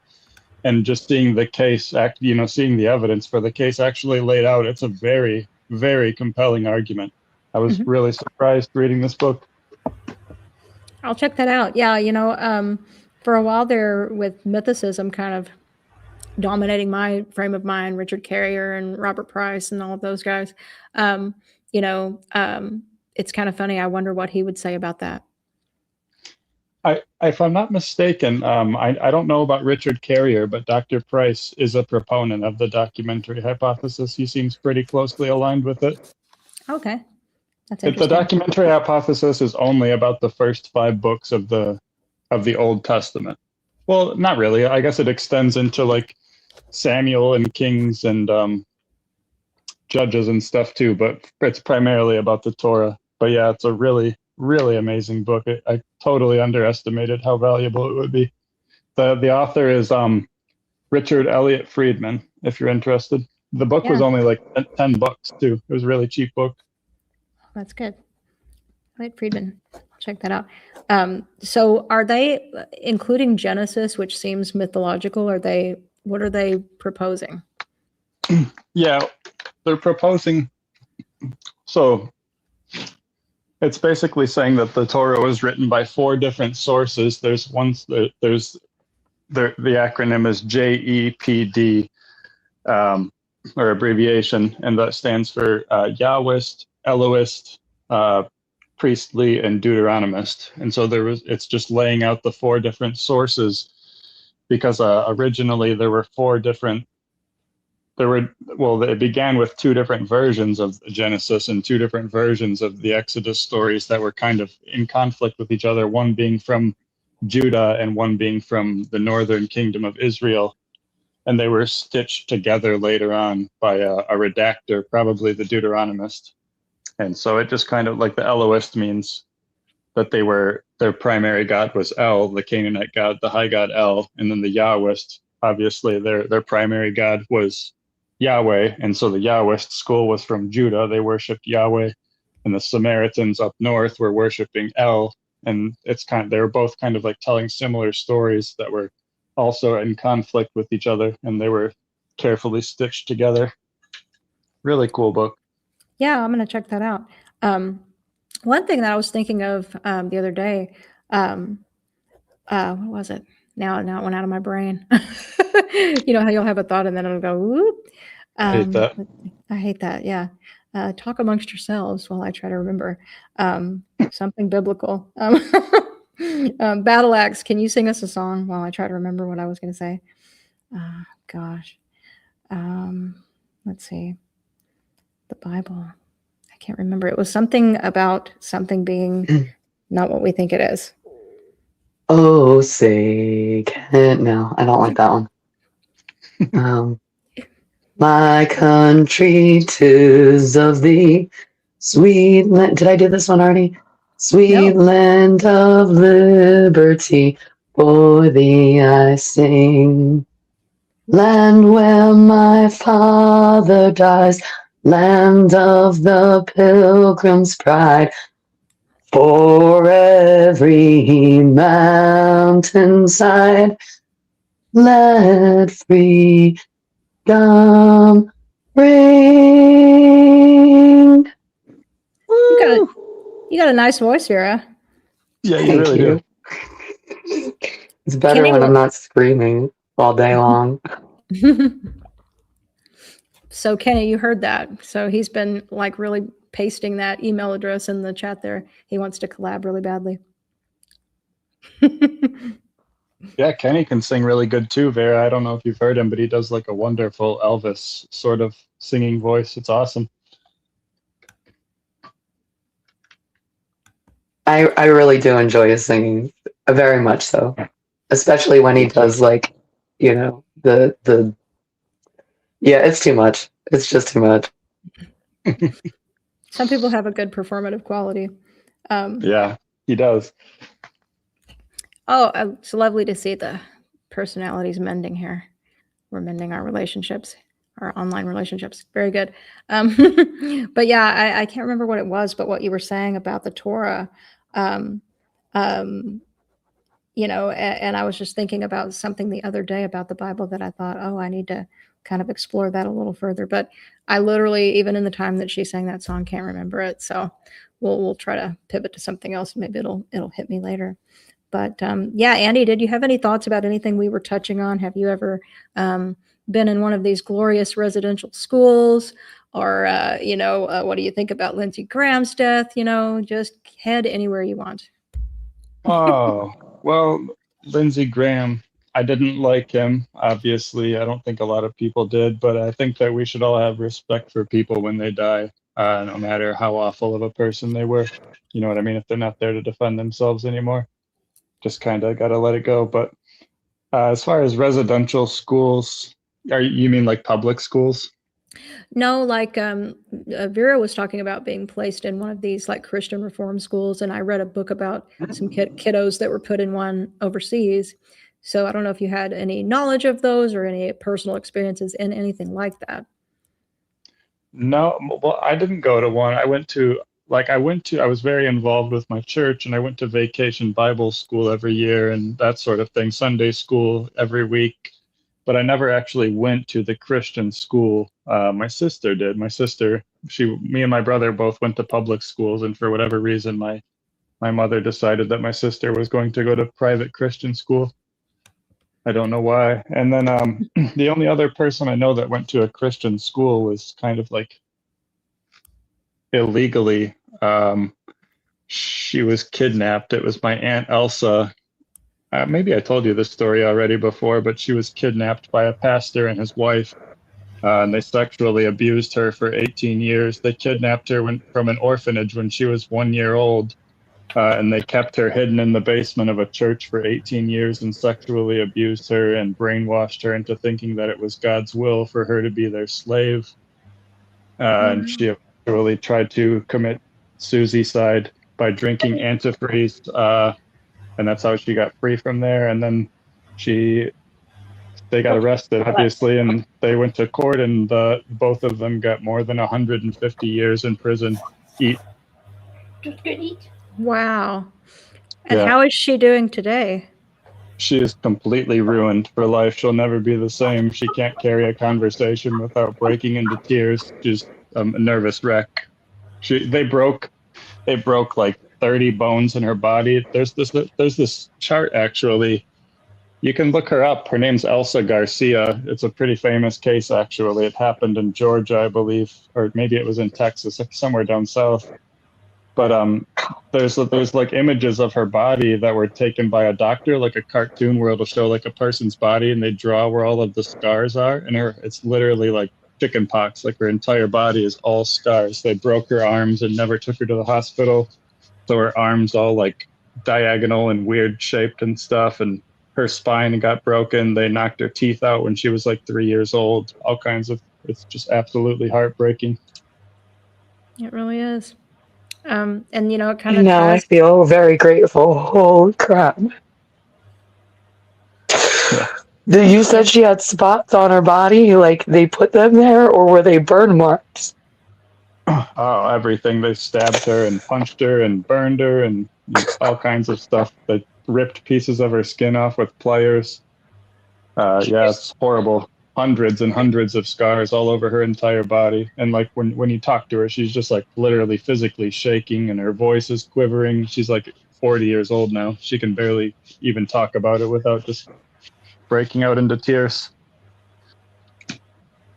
Is she, so she probably lives in sort of an assisted type of living situation, I would imagine? No, she lives on her own. She has a daughter and stuff. She's single and she has a daughter named Selena who's like 14 or 15 now. My grandfather, because it's his daughter, he didn't know that he even had a daughter. The woman that he got pregnant, she took off right after he got her pregnant. He didn't know he got her pregnant and she moved down south, had the baby, gave it up for adoption. And then at that adoption agency, that's where the pastor and his wife kidnapped her from that adoption agency. And he didn't find out about her until after she had escaped from the place. And so when he found out that it was her and that he had a daughter and stuff, he owns a junkyard. My grandfather does, like a pretty big junkyard, and he owns tow trucks and stuff. So he sent one of his drivers down with a tow truck to collect all of her belongings and brought her back up to Michigan, where I live. I live in Michigan. And he brought her up to Michigan and bought her like a really nice house and stuff and kind of gave her a new life. I'm glad for that part of it, you know, and it kind of ties together in a weird way everything we've been talking about earlier for those who maybe weren't around for that first bit. You know, Crystal and I were talking about some of these darker things, how these corporations, you know, are tied into a lot of criminality, and how disheartening it is to start realizing that. And you know how you still have to find a way to make something out of your life, and then we morph into talking to Chickpea, and you know she has her views of antinatalism, and we know that some people flip that all the way into ephilism, where they just completely give up on trying to make anything out of the world. And so you know we hear stories like this, and you know this is what somebody would latch on to say that about the world. But then the flip side of it is that obviously the reason we recognize that is horrible is because everything else in the world is not horrible. And, you know, we have the capacity to want to make something right. But what happens to someone when they're a child really can be a forever imprint, you know, like you're seeing with her. But I'm glad somebody, you know, that she's now in a better situation. And, you know, it's horrible, you know, and I was explaining earlier that story about that girl named Beth. She was a full-blown psychopath at the age of 6, but they did attachment therapy, and she was able to live. She had, of course, her abuse, even though it was horrible, it was more short-lived. Even though like horrible abuse is horrible abuse, but maybe what you're talking about is further extreme and went on longer. But in her case, she's able to have now a completely normal life. So, you know, the only good to come from something horrible like this is to recognize that child abuse like that really does have a lifelong impact. And obviously the way people are affected by it, we're good people. We don't want to see things like that in the world. So goodness does exist. But yeah, that's an unbelievable story. Yeah, you make a good point though. That the world isn't all bad. You know what I mean? Sometimes you see evil things happen like that and you sort of temporarily lose hope in humanity, but there's lots of awesome things out there too, I guess. She's a great person, you know what I mean? Just Elsa, she even though she's a nervous wreck and really difficult to talk to, she's a huge inspiration for everybody that she meets. You know what I mean? Nobody that I know has been through what she's been through. And so to see her kind of, not that she's 100%, but she's able to just, you know, go about her life and do her gardening and, you know, enjoy time with her daughter and go about her work day and joke with customers and stuff. So like she's recovered immensely. So it kind of gives me hope that if I ever go through something horrible like that, that there is hope that I'll be able to come around from it. For sure. Yeah, I remember Diane when she was acid attacked and her son first was going to see her. She thought, he'll be horrified and he, won't. She was worried about how he'd react, and threw her a big hug and kiss was the first thing that he did. So it's kind of amazing the capacity for people to be resilient, especially in their childhoods. But yeah, objective ethics, welcome to you. I'm sorry, don't know how long you were down there. I didn't realize I had to scroll down to see who was waiting. So good to see you. No, not to worry, sister. Thank you for the kind greeting. I'm just finishing my workout, and I did want to touch on the anti-natalist vegan thing. But if just before I do, while I'm finishing out this workout, is there any way, I don't know if you already mentioned this in your chat today, but I'd really be curious to hear from the ladies on the panel. What is the one single issue that you think is most relevant to the struggles of being a woman in today's world? If you had to pick out one issue, what do you think the most difficult thing it is that women are dealing with right now? And I'm going to do that thing you do where you want to see what everybody else says first. So Crystal, I'm starting with you.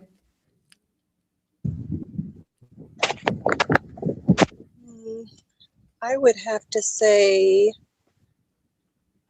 from what I see is women get like all lumped into one category, as if one woman is the same exact carbon copy of every other woman, that kind of thing.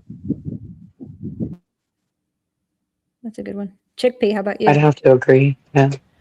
Oh, Battlex, yeah.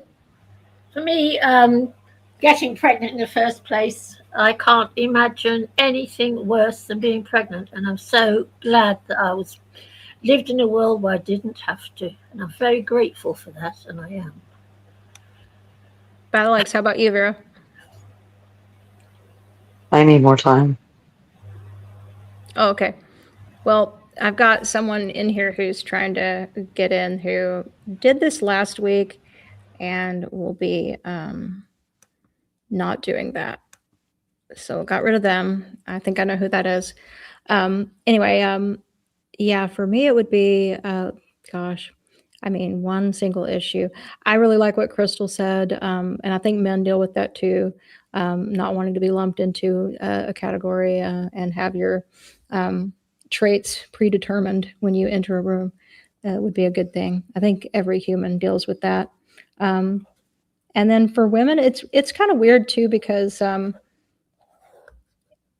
obviously men are more dangerous to women than women are to men in a physical sense.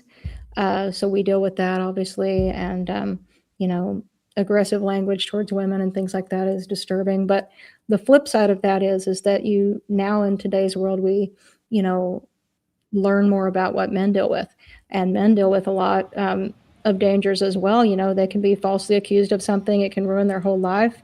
And so that's a kind of danger they face from women. So I get that, So it's just terrible when these things clash. And so basically people who are operating in good faith, you don't have these issues, but we live in a world where a lot of people operate in bad faith. So it's just that. It's like walking in the room and knowing that people maybe have preconceived notions about women and they're negative or vice versa. And it creates this whole dynamic that's, affecting things before you've even met people. You know what I mean? Emily. Yeah. Sorry. What I don't understand is that women stay with men who abuse them, whether it's sexually or physically or whatever. Granted, as a childless female, it's very, very easy for me to just leave, which I've just done. I just walk off because that's the way I am. But I don't understand that women stick around. I just don't understand it.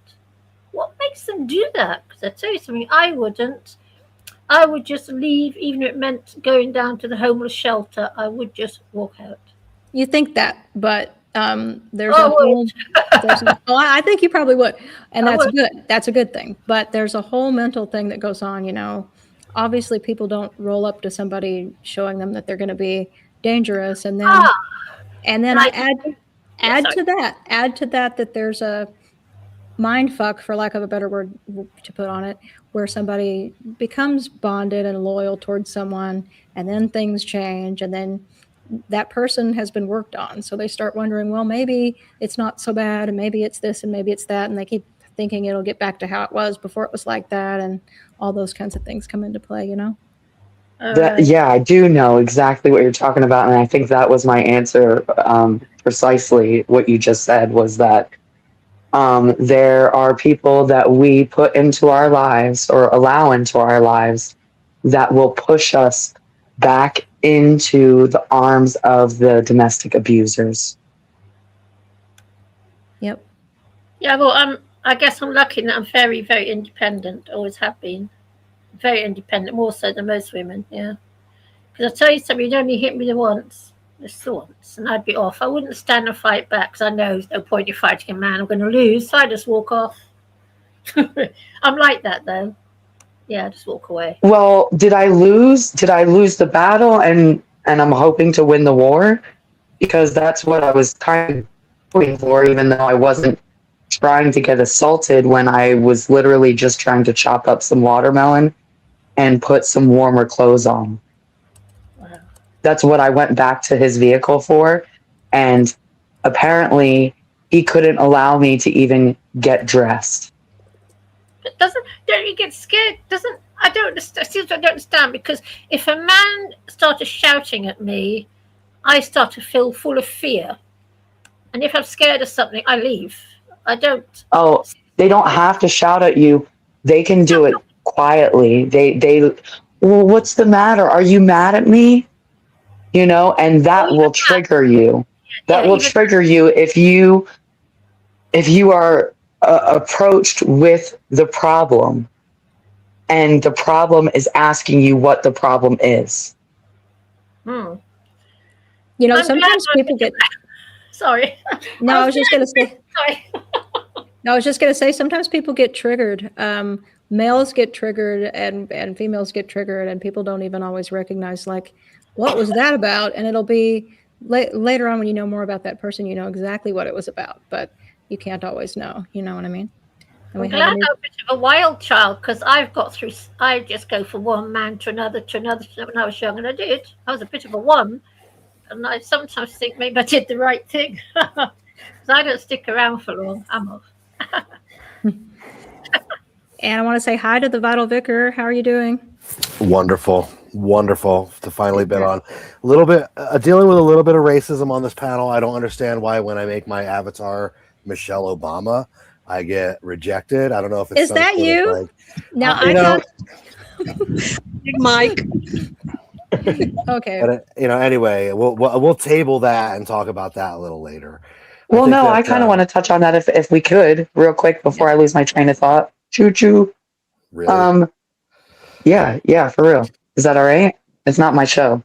Sure. Go ahead. Oh, so wait, can you repeat what you just said? Because I lost it already. Dang it. I just said I don't understand why when I make my avatar Michelle Obama, they don't let me on the panel. I just think it's a little racist.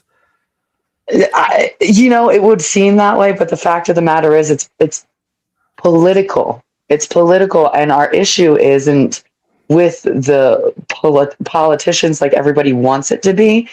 Our issue is with the living fertilizer constantly being recycled. Okay. I am Big Mama Michelle Obama, and my main issue is kids not eating enough fruits and vegetables. Okay.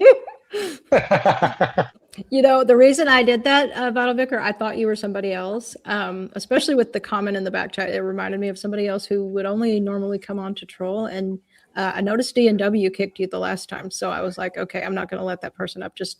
I only come on to troll half of the time. Okay. Yeah. But I didn't know it was you. And what was the topic we were talking about? Why do women stay with men who are abusive? No, that kind of morphed into that. The original question that Objective Ethics asked would be, what would the women think would be the one major issue that's the most, life-altering or the biggest issue for their lives that they deal with. Got it. Okay. So as a lady, as Michelle Obama, what do you deal with? My biggest concern is my husband sneaking those cool cigarettes when he's stressed out. No, Ooh. I mean, I can't speak to a woman's stress. To me, women seem, and God bless their hearts. I'm trying to say this without any sort of, I'm not trying to write you off or anything, but women do seem, by and large, like they are twisted balls of neuroticism and anxiety, and I don't understand why. And women look at men when we have this opinion, and they're like, "You just don't understand what it's like to constantly be worried about fucking the baseboard. The baseboards are dirty. It's driving me crazy." And men just have a different set of worries in our brain, and women look at it like we're like filthy slobs, and it's like, no, we just don't fucking see the baseboard. That's all. We all have tasks that we have to be on our knees for. That I think that's a really good, objective truth, right? Have you ever left your house after being in it too much? And like when I worked from home, and you just get kind of that way about the house, and then you go somewhere else for a while, and then you come back home and you're like, oh, it's really not that bad here. I mean, what you talk about is actually an interesting thing. Like being in an environment all the time, like somebody in a work environment all the time, that becomes their focus, and they're hysterical about the job. And you take them out of that environment for a little while, and they realize they were pent up and hysterical about nothing, really. I think a lot of capitalism is about making people hysterical about something all the time, in a constant snit about needing to buy or get or do something about something that's really not that important. Well, I also Can I ask? Go ahead. No, you do your thought first. So I'll have it. I promise. A key difference between men and women is that men relax by doing absolutely nothing and like sitting in silence with our brains off, and women relax by like doing problem solving, and it doesn't like jive. It's so true. It is like a woman with a day off has a list of shit she's gonna do. You know what I mean? A shit list. And a man with a day off is like, I'm gonna like scratch my balls and like drink a beer. And that's why men, listen, this is why in the modern day men still hunt, fish, and play golf, because it is an excuse to do nothing all day with your boys. But on paper, it looks like we're doing something, so the women leave us alone. A woman hates nothing more than seeing a man sitting quietly with a fucking beer in his hand, cutting off. She hates it. No, she doesn't. I think capitalism makes somebody think that somebody hates it, and then maybe they follow suit, because in reality, one of my favorite YouTube channels is a guy that literally sits with his dog, Callie. He builds cabins and stuff, but there's no talking on the channel. It's all real time. And he's like sawing wood and making food and doing stuff, just doing regular people stuff. And it's hugely popular channel. He's out of Canada. So like, why? And a lot of women like that channel. So perhaps my point still stands that like women really like problem solving and men really don't. Like I'm talking about as like a hobby. But then like when it comes to like professionally speaking, men really are drawn to like how should I say, professions that are like a little more hands-on, a little more like you have something tangible at the end of the day. And women are attracted to like fucking HR recruiting and stuff, you know what I mean? Like, I'm not trying to be too I am on a panel with a bunch of ladies, so I'm not trying to be too much of a misogynist, but it's like, a woman. Yeah, no, I'm a bar hand by trade, but I end up being everybody's tech support because I did it for a year. Like, that's not fair. I'm not talking about you. I'm talking about statistically speaking. Women didn't get equality in the workplace so they could go out on an oil rig or do roofing. Women got equality in the workplace so they can fucking sit in the office and do the play pretend jobs that they like. Women want equality. But you put us in the secretary position. You guys put us there. What? Can I interject? Yeah. I think I agree with you to a point. Absolutely, there's a lot of fake ass jobs that were created to get women in the workplace, and it's just part of the system. Just like when men were off at war, they were respecting women and training them to do real jobs, and then they wanted them back in the home, and they wanted the kids in the daycare. The daycare became an industry. Well- So now you're not even going to take care of your own kids. You're going to let them do it and pay them to do it. Right. And then and all those HR garbage jobs, women don't want those jobs and don't like those jobs. Those are stupid jobs that nobody wants. And there's lots of stupid jobs and even dangerous, deadly jobs that men have that they don't want, like the guy that checks the hatch in the oil field you're talking about. A lot of them die. They go out there in the early morning and they open that thing up and they find them folded over the thing dead. That's not really something anybody needs to be doing. No, and I think that by and large, like the propaganda that was sold to women when it was like you get to enter the workforce now is like now you get to be Don Draper slapping your secretary on the ass or whatever, or whatever the female equivalent of that is. It's like you get to have the cushy job, and it's like, well, wait a second, hold on. True equality would mean that like women were out there running farms and being EMTs and firefighters, and not that I would want a female firefighter trying to save me from a fire, but that's what true equality would mean. And what I think is ultimately it's that equality is bullshit, and we live in a false society that runs on this fake gasoline of equality, and that's why it's going to fall apart one day. And it manifests in just the way that women and men act differently. I mean, look at trying to get hired for a job now. Trying to get hired for a job 25 years ago, you walk in, you interview, you shake the guy's hand, you get the job. Or now there's fucking 5 rounds of interviews with all these recruiters for like grocery store jobs and shit. And it's because like the indecisiveness of women has crept into everything. And now women run the show. So we live in an indecisive society where like everything's fucking wishy-washy. You can't go into work and actually speak your mind. You have to tiptoe around the fucking tulips, or you get pulled into HR and slapped with a warning, or worse, get fired for like telling a naughty joke. Men didn't have to deal with this shit in the workplace 70 years ago. This is all because women are in the workplace now and everything's feminized. So I think that like you guys were sold a bill of sale without actually having to come through on the other end of it. It's like you guys get to come into the workplace now, but it's going to fundamentally change to serve you. And now men have to like walk around on our fucking tiptoes on eggshells. Hopefully we didn't say anything dirty and piss off the HR lady. It's just a different mentality that men and women have. Okay, so my response to that would be the situation with recruiting, for example. First of all, we touched on the fact that a lot of these jobs are bullshit jobs and terrible jobs for both men and women that neither men nor women were really scrambling to get. But in terms of jobs, like you were referring to, for example, it's not really for me about equality. That word doesn't really mean that for me.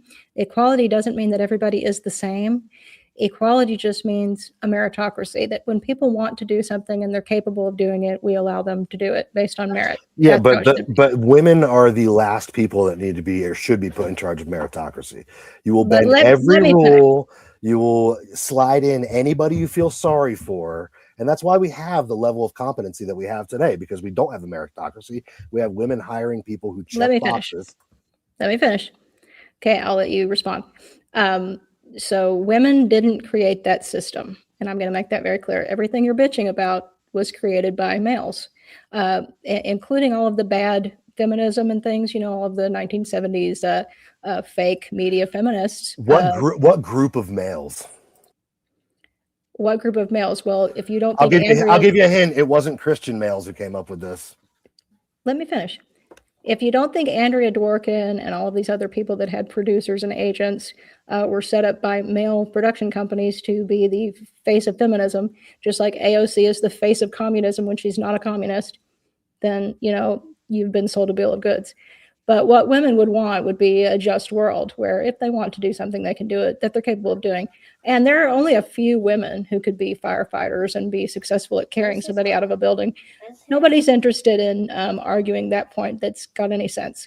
I don't think women make the best cops either. Now, there are women who would disagree with me. But in terms of like investigators, writers, thinkers, there's plenty of women who are capable of all kinds of things, and they'll do what they're capable of and what they gravitate towards. I mean, the first thing that you just said is women weren't even capable of creating their own feminist movement. Men had to do it for them and then put them in. That's not what I said. That's not a real feminist movement. I'm talking about the one you're bitching about. That's a fake feminist movement. Okay, you're going to have to elaborate on that. Well, Crystal entered the studio again. Hang on a second. She somehow got dropped. It's all like what? It's all the same feminist movement. It all comes from the same place. No, it doesn't. The feminist movement in the way back when we're talking about the suffragists, and also we only needed that movement because of all of the things that happened with, we had different cycles of life. So you go back into the way back, and there were women who were, queens. Society was set up a certain way where women were kind of the keepers of culture.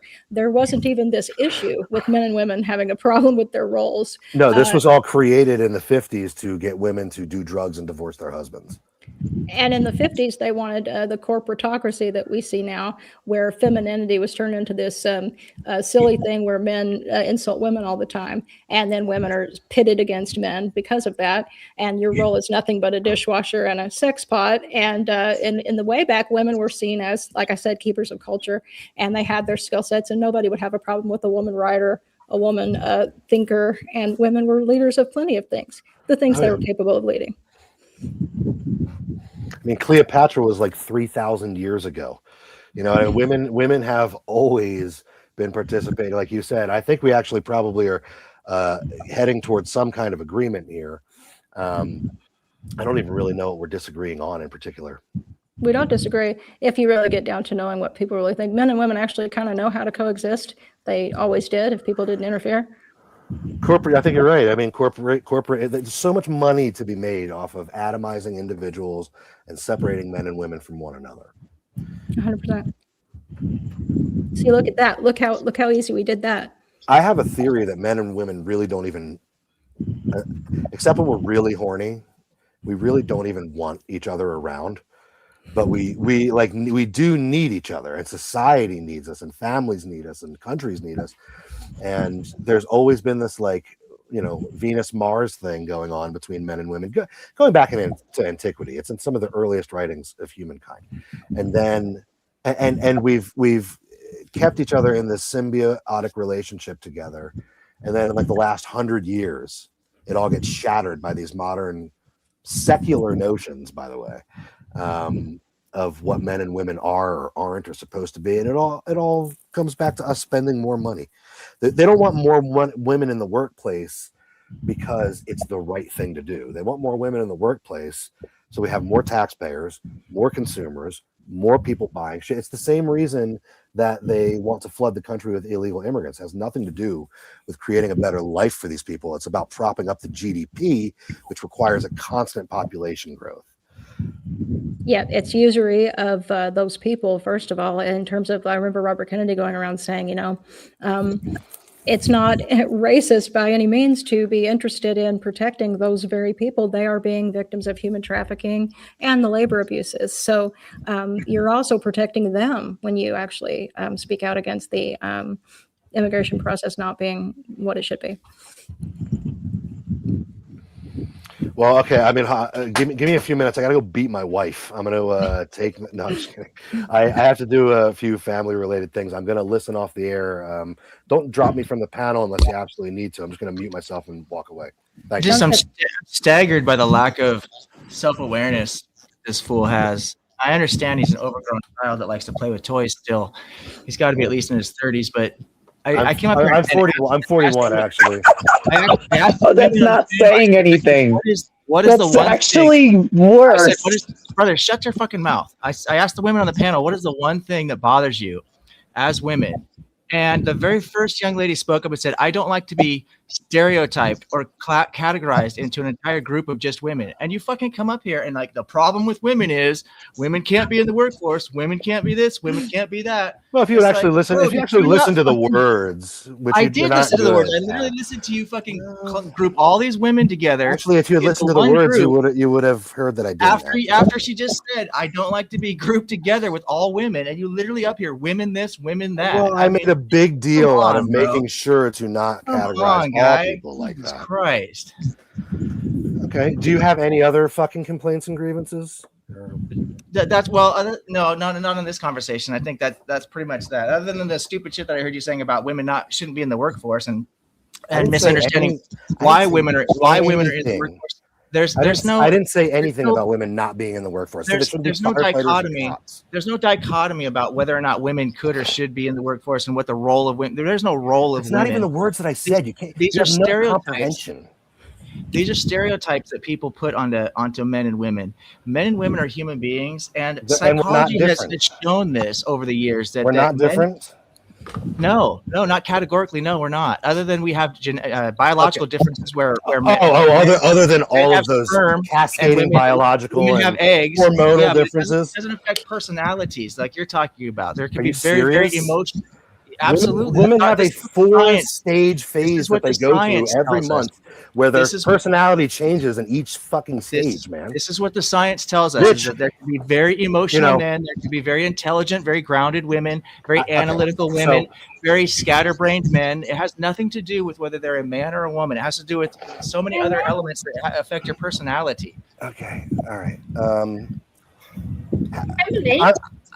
I'm baffled. I'm like fucking dumbstruck by what you just said, because it doesn't sound like you're making any real points. It sounds like you're making just as many generalizations as you accuse me of making.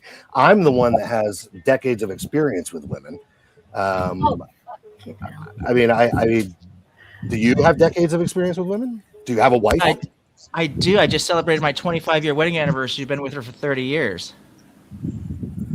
Okay, so you should kind of know more about what you're talking about than you do. Yeah, and I've been with my wife for almost as long as you've been alive. What are you fucking trying to lecture me on? Like, what are you trying to lecture me on? You're telling me that men and women aren't different. You realize how fucking stupid you sound? I'm saying categorically, no. People are people. This is what psychology is bearing out, that people are fucking because psychology is such a airtight field. Well, I know that you're one of these, if I remember right, you're one of these religious nut jobs that doesn't actually believe in science, because you think that like the naked lady got the word from the talking snake that she should eat the magic fruit, and that's why we're all in this mess. Are you one of those people? What are you talking about? Do you believe you're one of the Christians who believe in the Bible, right? Who believe those stories are true? Then how does that make me not believe in science? Well, because we know that there's no such thing as talking snakes, and we know that that apples aren't magic. For one thing, we know that we didn't come from two people, Adam and Eve. I'm sorry. Are you aware of what an allegory is? I do know what an allegory is. Yes. Okay. So an allegory is a story that is told to pass on a message or a moral that isn't necessarily true or true down to the word. In fact, it could be a complete mythology. And what it is there to do is explain an aspect of human nature. Well, there is no aspect of human nature that story relates to, because there's no such thing as sin. There's no such thing as needing forgiveness and there's no such thing as a God. These things don't exist. Okay, well, what that story is about, because clearly you're not familiar with it enough to actually understand, is humanity coming to terms with its own intelligence. It's humanity separating itself from the animals via our own intelligence. Okay. No, that's not what that's about. I mean, it can be like that to you. If you want to read that into it, that's fine. It's open to interpretation. No problem. Are you a Christian? No. Okay, so hold on a second. No. You're telling me how to interpret my own scripture. I'm saying you can. I didn't say you have to. I said you can. You're welcome to. You're welcome to interpret however you want to. It's open for interpretation. It cannot be taken literally, because here's my question. Nonsense. Here's my question. I don't give a fuck what you believe. Why are you so angry about what other people believe? I'm not angry about what you believe. I'm angry about what people do with their beliefs. You want to talk about what Christianity leads people to do, the moral bankruptcy. Right. It leads people to not kill their children in the womb. Yeah, that's not a thing. There's no such thing as a child in the womb. That's a human fetus. That's not a child. Child is a made-up term. It's not a medical term. What's a human fetus? Well, see, again, you don't know what science is. It's probably your religion that's causing you to be so ignorant about this. So I would recommend you look into actual science. If you plant a sunflower seed, does it not become a sunflower? And that's a straw man. Sometimes it dies. And the same thing with a fetus. It's not a fetus. It's a baby with a heartbeat. It is a baby with a heartbeat and a brain, and it's inside of a woman. And because you've been sold this bill of goods that it's okay to kill children just because they're not outside of the womb, you now have this whole. It's not killing children. You have this whole toolbox of. Oh my God. Okay, hold on a second. You're just importing this language into it because sacrilege. You're speaking sacrilege. You are literally speaking sacrilege on a woman's only channel. Do you even understand what you're doing right now? The train has gone off the tracks, and you're the fucking train. It's okay. No, not hey me. Don't you dare hey me. Can you chill out, sweetheart? Thanks. So. Let's not patronize her with that kind of stuff. I mean, well, yes, she was. I do think she needs to calm down. And you guys finish your argument. So, is a fetus alive or not? Who are you asking, Battle Vicar? I'm asking objective. A fetus is not a person. A fetus is not a person. It's a human fetus. Life is it's a gradient. So what is life? Is an egg? No, life isn't. No, life isn't a gradient. Something is either alive or it's dead. Something's either alive or it's dead. It's not a person. It is a human fetus. Okay, so if you didn't kill the fetus, would it grow into a human? We don't know. You have to wait and see. Oh, possibly. This is why nobody takes these secular neckbeards seriously. It's certainly possible. Are you fucking stupid, dude? You are a child, okay? For somebody who acts like they have such a high IQ, you come with some shit like that. Oh, it's possible. Did you put your glasses up when you said that, you fucking nerd? Like this is Battle Vicar, let him answer you though. I want him to completely answer you, and then you can say whatever you want back, okay? And he could call me whatever names he wants to. I don't care what this guy thinks about me. Yeah, it is absolutely possible that you have no shame. However you want to see it. What did I say? Let him completely answer you, please. It's certainly possible that a fetus can become a person. It's possible that a zygote can become a person. It's possible that a sperm can become a person. Okay, but at what point are you delineating these things? Until that thing is actually a person, then you can start talking about killing and murder and all this other stuff. But otherwise, the only person involved is the mother, and that's a fact. It's a seed and an egg. It's a seed and an egg. I understand that a Jewish professor in the 60s decided that was the terminology and that was what we were going to use from now on, and they decided to undermine our culture by corrupting all the youth by saying it's okay to kill that thing inside of you. It's not gonna be a big. Listen to what you're saying. Will the fetus grow into a child? We don't know. Like, are you actually? That's your actual argument. Like, the probability is that the fetus is going to grow into a child. Correct? That's the probability. It is a potential, absolutely. How many fetuses? How many fetuses don't grow into a child? That's a really good question. We're going to answer that right now. How many fetuses do not grow into full-grown baby in America? Let's find out. Okay, so 15%.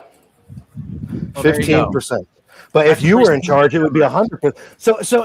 Oh my God, bro! So you're telling me? So you're telling me that because 15% of pregnancies end in a natural miscarriage, that it is okay to chop up a fetus inside of a woman and vacuum it out, all bloody, and wait, what's it got to do with you? You're a man. It has nothing to do with you. Nothing. What if it's my fucking kid? And it's your appeal to emotion. You know what? You should keep your sperm to yourself. Chick, the adults are talking, okay? You go play with your cats. I don't mind. No, I don't know what abortion has to do with men. It's nothing to do with We're the one who make we're the fathers. How fucking stupid is that assertion? So you want to traffic humans then? Make sure that you deposit your sperm in a safe place. What about trafficking humans? See, this is the kind of pedantic nonsense. Do we not carry that child for at least 9 months, usually? Do we not? So technically, we're moving that child around, but you are the one that is forcing us to have it. Yeah, pray. Why don't you pray for yourself? Is anyone ready to have a serious conversation where we don't talk about pedantic outliers here? You're not having a serious conversation when you're talking about chopping them up and blooding them out and vacuuming. You're making a. That's what they do. That's what there is not. Okay, can you? You're a. No, that's what they do. How is it intellectually dishonest? I That's actually the have latest some agreement argument. with Vital Vicar here and some with objective ethics, so but let each other finish. And let There is Chick-fil-A no finish. form of abortion that isn't absolutely fucking brutal, where the child doesn't get hacked up into pieces or sucked out or blended up, okay? And because that makes you uncomfortable, it's all of a sudden intellectual dishonesty. You're the one who's intellectually dishonest. You constantly fall back. See, even though I'm a Christian, I don't fall back on Christian shit. I argue facts. You fall back on all these bullet points that you got from TikTok videos because you're And a how fucking many schoolboy. times, have you forced yourself on a woman? Quite a few times, I bet, if truth be known. What? Excuse me? That's Are you- Chickpea. That's way. Are you like, fucking Well, crazy? I just That's thought, way well, out loud. men do force themselves on women when they're in a relationship with them, and they do. That is Yes, well, no, that would be great, but no. Chickpea. Hey, I don't care what your fucking ex-husband did to you, okay? Do My not husband did nothing. And do then not the rebuttal accuse is just me. as bad. Do not fucking accuse me of that kind of shit in a public forum. You're nuts. Speak for yourself. No, Chickpea. Because, That's just out because loud. I come on here with a sense of morality and say you shouldn't fucking murder unborn children. You called me a rapist. That's insane. Keep it in a safe place. Whoa. No, let me say something here, guys. No, we're not going to make accusations like that wild willy-nilly that we assume somebody did this or that, because obviously not. And but the counter rebuttal, if you're going to stay ethical, would not be that that she's this or that. So let's stick to what we're actually talking about. Okay, then let's stick to what we're actually talking about. Abortion. Is it grisly or not? And It is here's my grisly. I'll here's let my him- response to your- That wasn't the topic. Now calm down, brother. I gave you the floor. Now here's my response: is that your use of language is an attempt. It's called an appeal to emotion. I don't have the emotions over it because I see it for what it is. Right? This is a medical procedure. Right? You could get uncomfortable about medical procedures if you want to. Dude, if you're really soft and you don't have enough fortitude to how deal with it. full of Not your- fucking- excuse me, brother. I How gave you the full of floor. demons do you have Hey, to hey, be able hey, to think like wait. this? Let him Put on your finish. listening ears. Put on your listening ears. It's not your decision, or is it my decision? Right? We're not having to deal with carrying this fetus or this zygote around. We're not having to deal with the nurturing of it or any of it. It's a woman's decision. Woman's right to choose. That's what I'm fighting for. I'm not even pro-abortion. I'm pro-woman's right to choose. Right? And unfortunately, Well, then you're abortion a has to be fool. linked to that. Well, you could call me all the names you want. That's what you keep hiding behind, right? All Women- this ad women hominem can't even- bullshit. Women can't But even it is choose a what they want woman's for right to dinner choose. tonight. You're arguing for slavery based on a lot of language that you're importing into the conversation that is literally subjective, like unborn children. There's no such thing as child. You have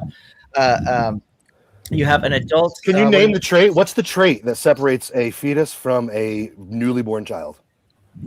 Name the one trait. Oh, hold on. Name the one trait. Being outside of the womb and being able to survive Birth independently of the isn't mother. a trait. Being Birth able is to not a survive trait. independently of the mother. Okay, If so there are. But hold on. No, we're going to take this to the obvious conclusion. So then there it's are a children person. who are born who cannot survive without their mothers, well into adulthood. Should we kill them too? No, that's not true. That's a total lie. That's a total fucking lie. And here's another thing that I want to bring up, because obviously you don't have children, because God forbid. But you realize that children can't live independently of the mother for several years after they're born. That's a total fucking lie. They don't have to have their biological mother to survive. They have to have a. That's right. They have to have help. Yes, they have to have help. So That's right. no. So you would say that. So you would say that a baby. So you would say that. Hold on. It's okay. You would say that a baby could independently take care of itself. No, what I did. That's not what I said. Their mother, their actual biological mother, is not necessary for their survival. Then we could consider them a person. But in your view, if no person wanted to take care of a baby after it was born, it's okay in your worldview to put guns to their head and say, "Listen, I'm going to force you to take care of this child because now it's a person and it can't take care of itself." So you would force people against their will in your worldview, and you would do it at the threat of force and violence if need be, because you think that if people subscribe to my worldview to make your view comfortable. That's you still haven't named a trait that separates a fetus from a child. A trait meaning that it can survive independent of the mother. But we've already established that babies cannot survive independent of their caretakers. That's not what I said, though. But you just said that. No, I literally did not. I did not. Hold on, no. Let me slow it down. You just said the trait that separates a fetus from a baby is that a baby can survive. The umbilical cord, and it is an independent person. It's outside of the womb. It's an independent person. Now it's got personhood.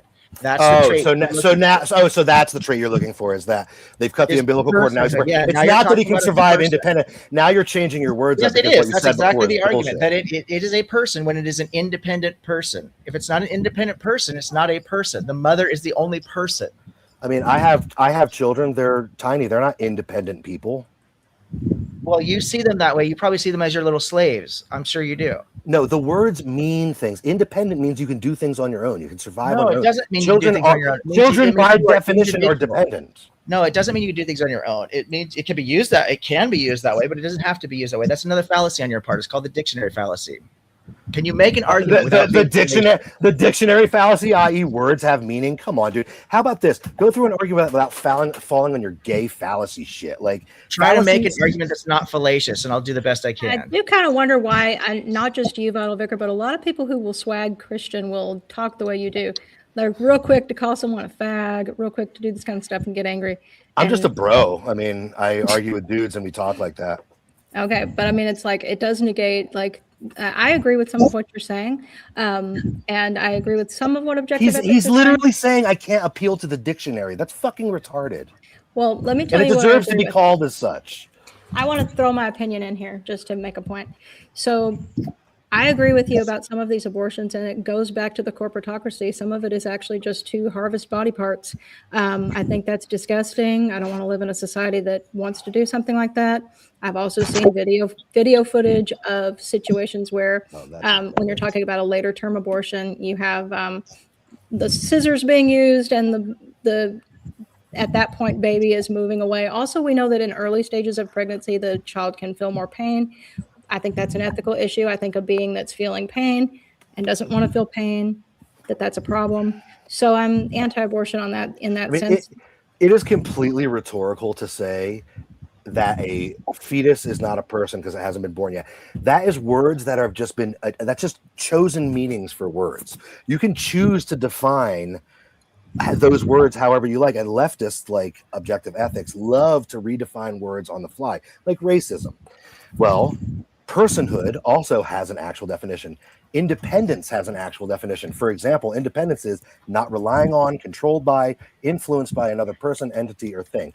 By definition, all children are dependent. So by definition, no children can be aborted by his definition, because every child is dependent up until the time they're not dependent. That means you can kill your children till they're teenagers. Hang on, because I was in the middle of making my point. Those were the points where I agree with you. I think some of this is brutal, it is harmful, and I don't agree with it ethically.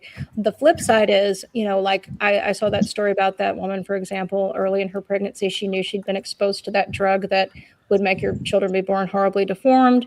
And she wanted to have a very, very, very early abortion. And we're not talking about at a point where, it would be almost like a 2 days after kind of a situation. Is it unethical to prevent that, what would be a baby, from having a worse outcome if they were born or allowed to keep on growing when they're going to feel more pain?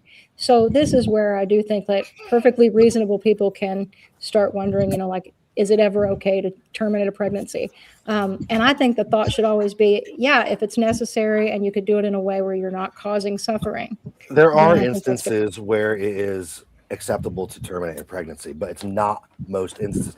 Most instances of abortion are made because two young people couldn't keep their fucking things in their pants, and they don't want to take any responsibility for their actions, so they go ahead and end a life. And that's what abortion is. It is the snuffing out of a life before it starts. And if you want to define it as not a person, a clump of cells, blah, blah, blah, blah, blah, whatever makes you feel better at the end of the day about all the children you've killed. But the truth and fact remains that if you didn't abort that child, it would have had an 85% chance to be born, become a person, and have a life. And you snuffed it out so that you and your girlfriend could go back to the fucking club next week. And that's the reason why most abortions happen. It has nothing to do with freedom and independence. It's because we are an irresponsible people who cannot fucking control ourselves or take responsibility for our actions.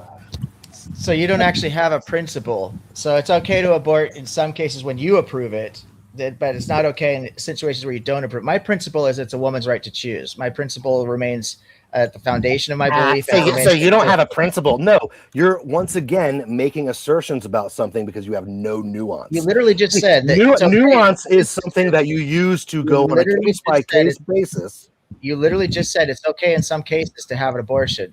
You're judging on whether or not people should be allowed to when and where people should be allowed to have an abortion. So you're telling me that because I don't think that it's right for a girl to go out and kill a baby because she can go out to the club, that I wouldn't stop a pregnancy that was killing a woman or some other horrible circumstance. See, right now what you're doing is doing that secular thing that you people do that I hate, where you are pressing a Christian against their own ethics. I hate to do this to you, but here's your poisoning the well fallacy.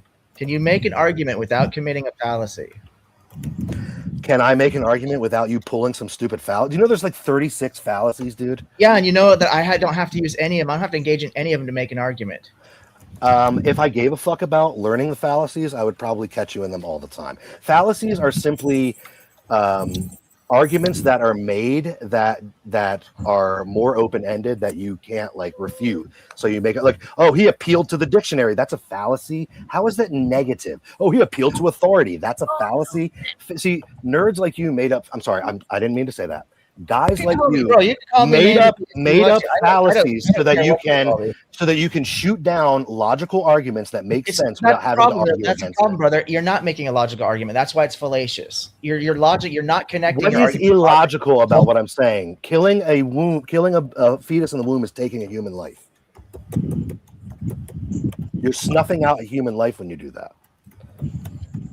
Or let's get real specific. Oh, sorry, you have an 85% chance of snuffing out a human life if you did that. That wasn't going to happen anyway. Well, that does change the tone of things. The other issue is, like I said, you're deciding. You think you're the arbiter, and your religious friends, I'm assuming, or your right wing friends or whatever. You said I'm a leftist. I'm actually not. I'm an independent centrist. I think the left is just as crazy as the people on the right. But you can classify me however you want, because again, that's how you're making the argument. You're on to try to paint me into a box of something that you see as being a negative, and therefore that's your argument against me. Deal with the argument against me, which is it's the woman's right to choose. That's what I'm arguing for. You're arguing in favor of slavery. It's the woman's right to choose to not take every dick in town and get pregnant before she's 18.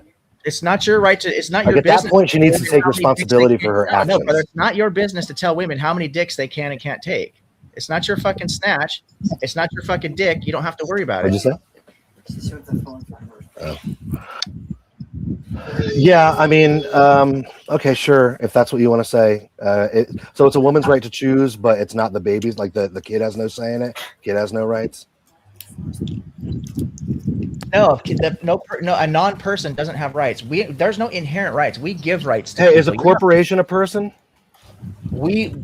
That's ridiculous. Is a corporation a person? That doesn't even make sense. That's a non sequitur. What? No, it's not. Wait, hold on. Stop. You're talking about things you don't understand. Hold on. Are corporations people? Let's talk about it. Under the legal we're not talking about corporations. We're talking about rights. We don't give. No. I'm making a point to you about. We're not born with rights. Not born with duties. We give those as part of a social contract. That applies to everything, including corporations. Listen to me. We're talking about semantics, and we're talking about how the meaning of words can be changed to suit whatever you're arguing about. Under the legal doctrine of corporate personhood, corporations are treated as separate legal entities. Okay, that they can own property, they can enter contracts, they can sue, and they can be sued. Thus and so, they are considered people in a court of law. So the word person doesn't fucking mean anything, dude. Right. Okay? Those rights. You just literally said, according to this, whatever. Hold on. Whatever document we made that document. We also made up the word. We also made up the word person, right? So we have to argue for what personhood actually is. Hold on.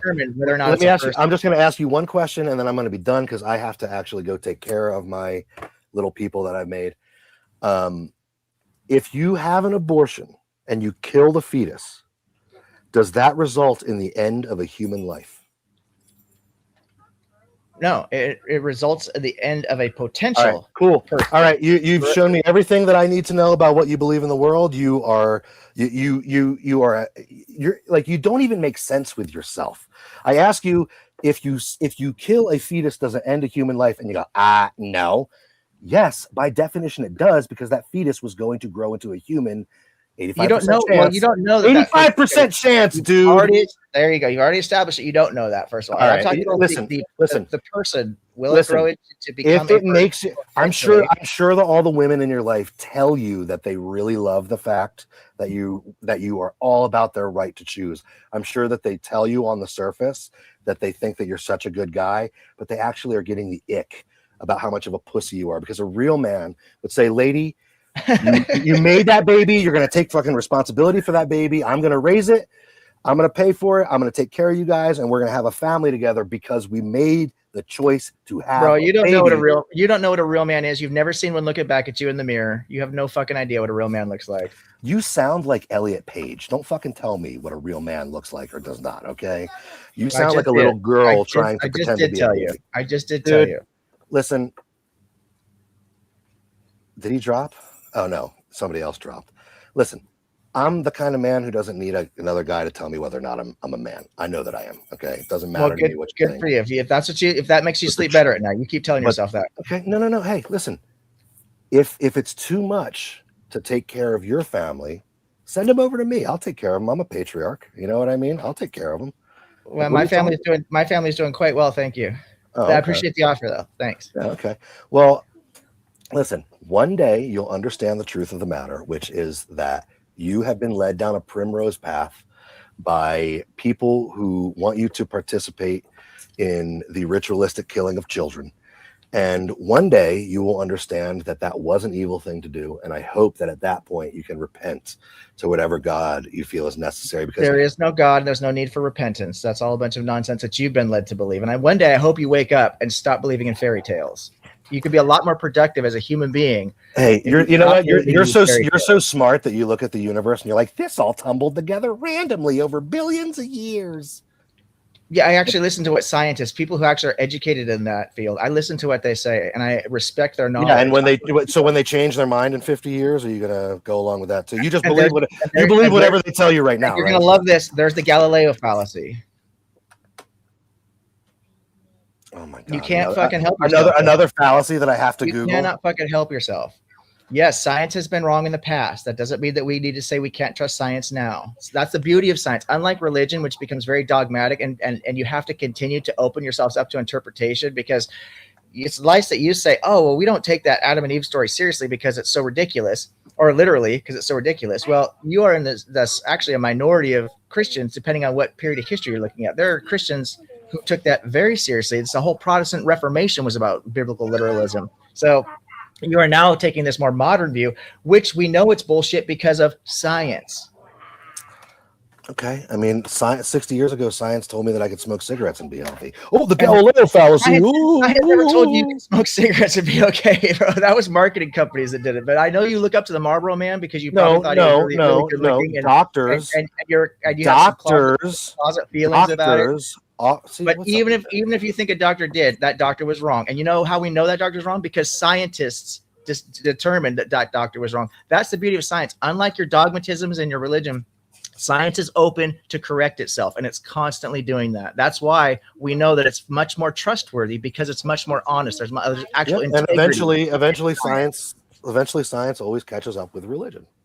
No, science is constantly fucking replacing religious ideas. Constantly. You never see it the other way around. You've never seen a scientific theory replaced by a religious doctrine. You've never seen it once, ever. It's always the other way around. That's because scientists disregard religion. It's because science gives us actual verifiable evidence answers that are well evidenced, that are empirical, that are verifiable. As I said, sorry, I'm repeating myself. They're verifiable. Okay, but so that explains. And your source is what? What's your source? But is it somebody that calls themselves an expert that told you that? That's the other thing. And you're going to believe them? This dude will believe. How dare you, you traitor? Yeah. I got it. I'm sorry. I can't not. Even without going to the obvious argument that these people he believes in are probably all held captive by money in the first place. There are several things that have been taught by religion that has been backed up by science later on. Dietary things, things about, I mean, basic human self-care, nature and the world around it. I mean, there's all kinds of things that were talked about in the scriptures long ago that science only just caught up with recently. I mean, all the dietary stuff that's talked about in the scriptures, we didn't know anything about that. That you can't eat pork? You've got to be kidding me. No, we're talking more about, you know, the idea that we should eat meat sparingly, that we should cultivate certain crops that are healthy for us, that we should take care of ourselves, that we should rise early, that we should take a day to rest, that we should take a day to be with family. I mean, these are fundamental things. They're fundamental because they're based on secular principles. These are observations that religious people made about the world around them. It's not because they're revelations from religion. That's insane that you would think that. That is so ignorant. Because religion said a few things in a book that happen to correlate with reality, you're thinking that it came from religion. That is so ignorant. You're reading into it what you want. Religious leaders thousands of years ago came up with these rules. Thus and so, they came from religion. They were using a lot of these rules before those religious leaders even knew what religion was. Before even the writing system, we were doing some of these things. Before there was ever a written record, we were doing some of these things. So to say that it came from religion literally makes no sense. You cannot prove that it's because of religion. There was a time before 1965. Because Christians built the first bridges in England or in London, excuse me, doesn't mean that the bridge building process came from religion. I mean, there was a time when science and religion was all one thing.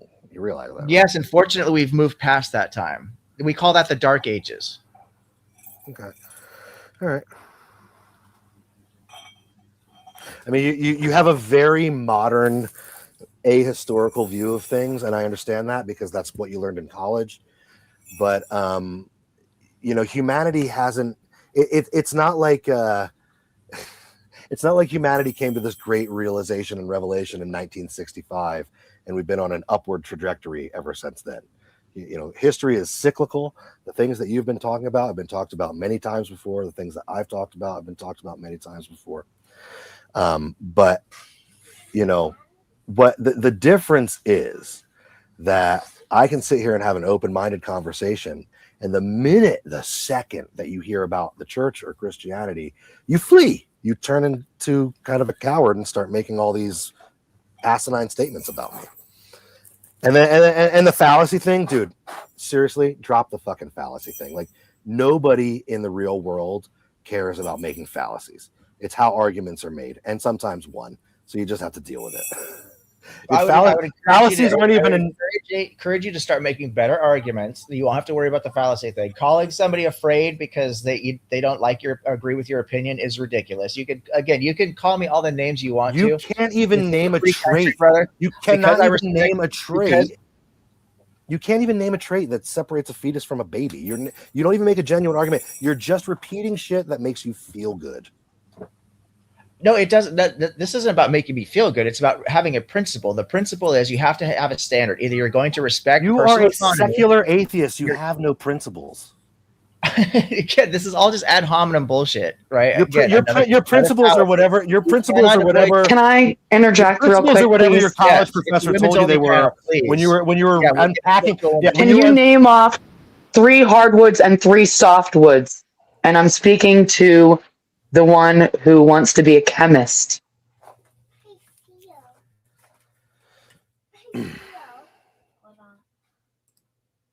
Who wants to be a chemist? The one who is claiming that, genes are bad, when genes are genes and you shouldn't burn them just because they went out of style because they come back in season. I feel like I missed a whole part of this. Yeah, well, it was in the chat, but nobody really got a chance to chime in. I'm done. I would guess pine and oak, and for hardwood, for softwood, maybe a mahogany or a teak. Cherrywood might be a cherrywood. Isn't pine soft? I don't know. I don't think so. I mean, I'm not either. Hold on. I'm not a botanist, so I don't know. Pine's a softwood, but I bet you're right about oak. Is oak hardwood?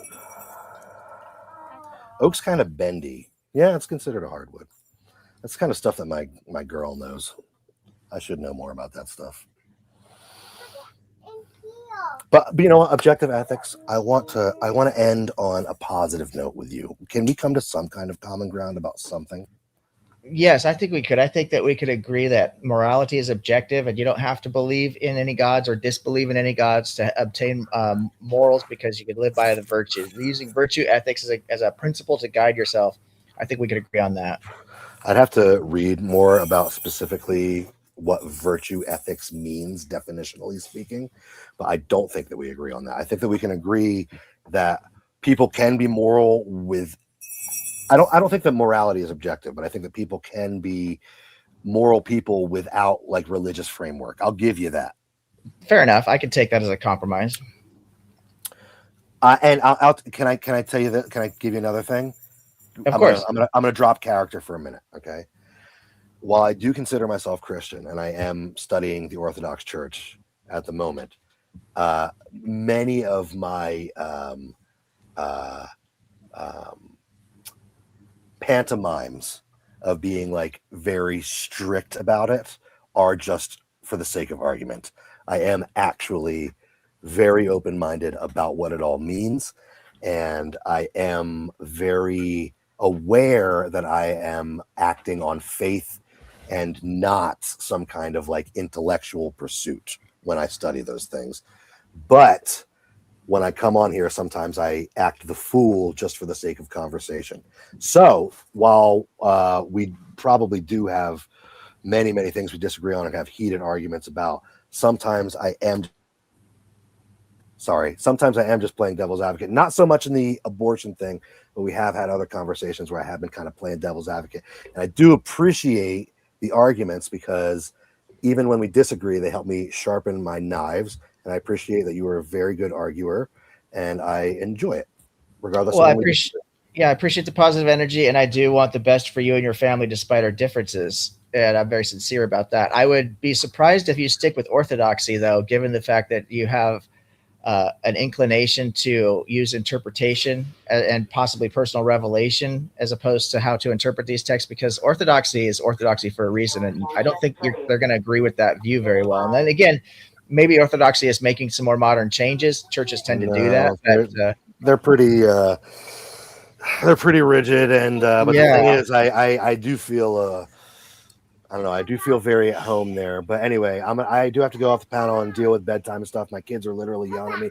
I will talk to you guys later. I love you very much, no matter how often we disagree, and I'll talk to you guys later. Kenny, take it easy. Ladies, have a good night. Thank you, Vital Vicar. Loved your contribution tonight, mate.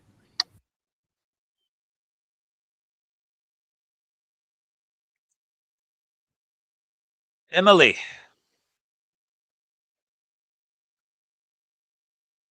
Do you mind if I share the latest episode of the Kenny Given Show? It's a video I made today, and it's only 2 minutes long. Yes, please. Just a bit of entertainment. Emily, you're muted. I can't hear you. It doesn't have any copyright stuff from any other videos? No. Okay, yeah, that's fine. Totally fine. Okay, right. Let me get it up. Okay.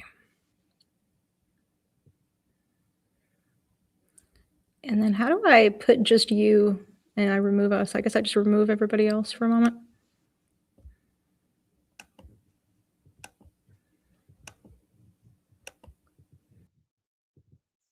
Okay, it's sharing on the screen now. Let me know when it's on and I'll press play.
Thank you, and good night. Thanks, Kenny. It was just a bit of no context entertainment, you know. Thank you. Good stuff. Good stuff. You know, London looks beautiful. And where did Cougar go? Let's add him to the stage here. Oh, Cougar ran off. I think that video somehow Cougar just couldn't take it. Where'd you go, Cougar? Yeah, Cougar's gone. He couldn't hang that long. Well, I don't know what to say about that. You know, none of the videos that Kenny shows for all the complaints they do about London, and I know there are some bad parts, but it always looks really nice, especially compared to American architecture.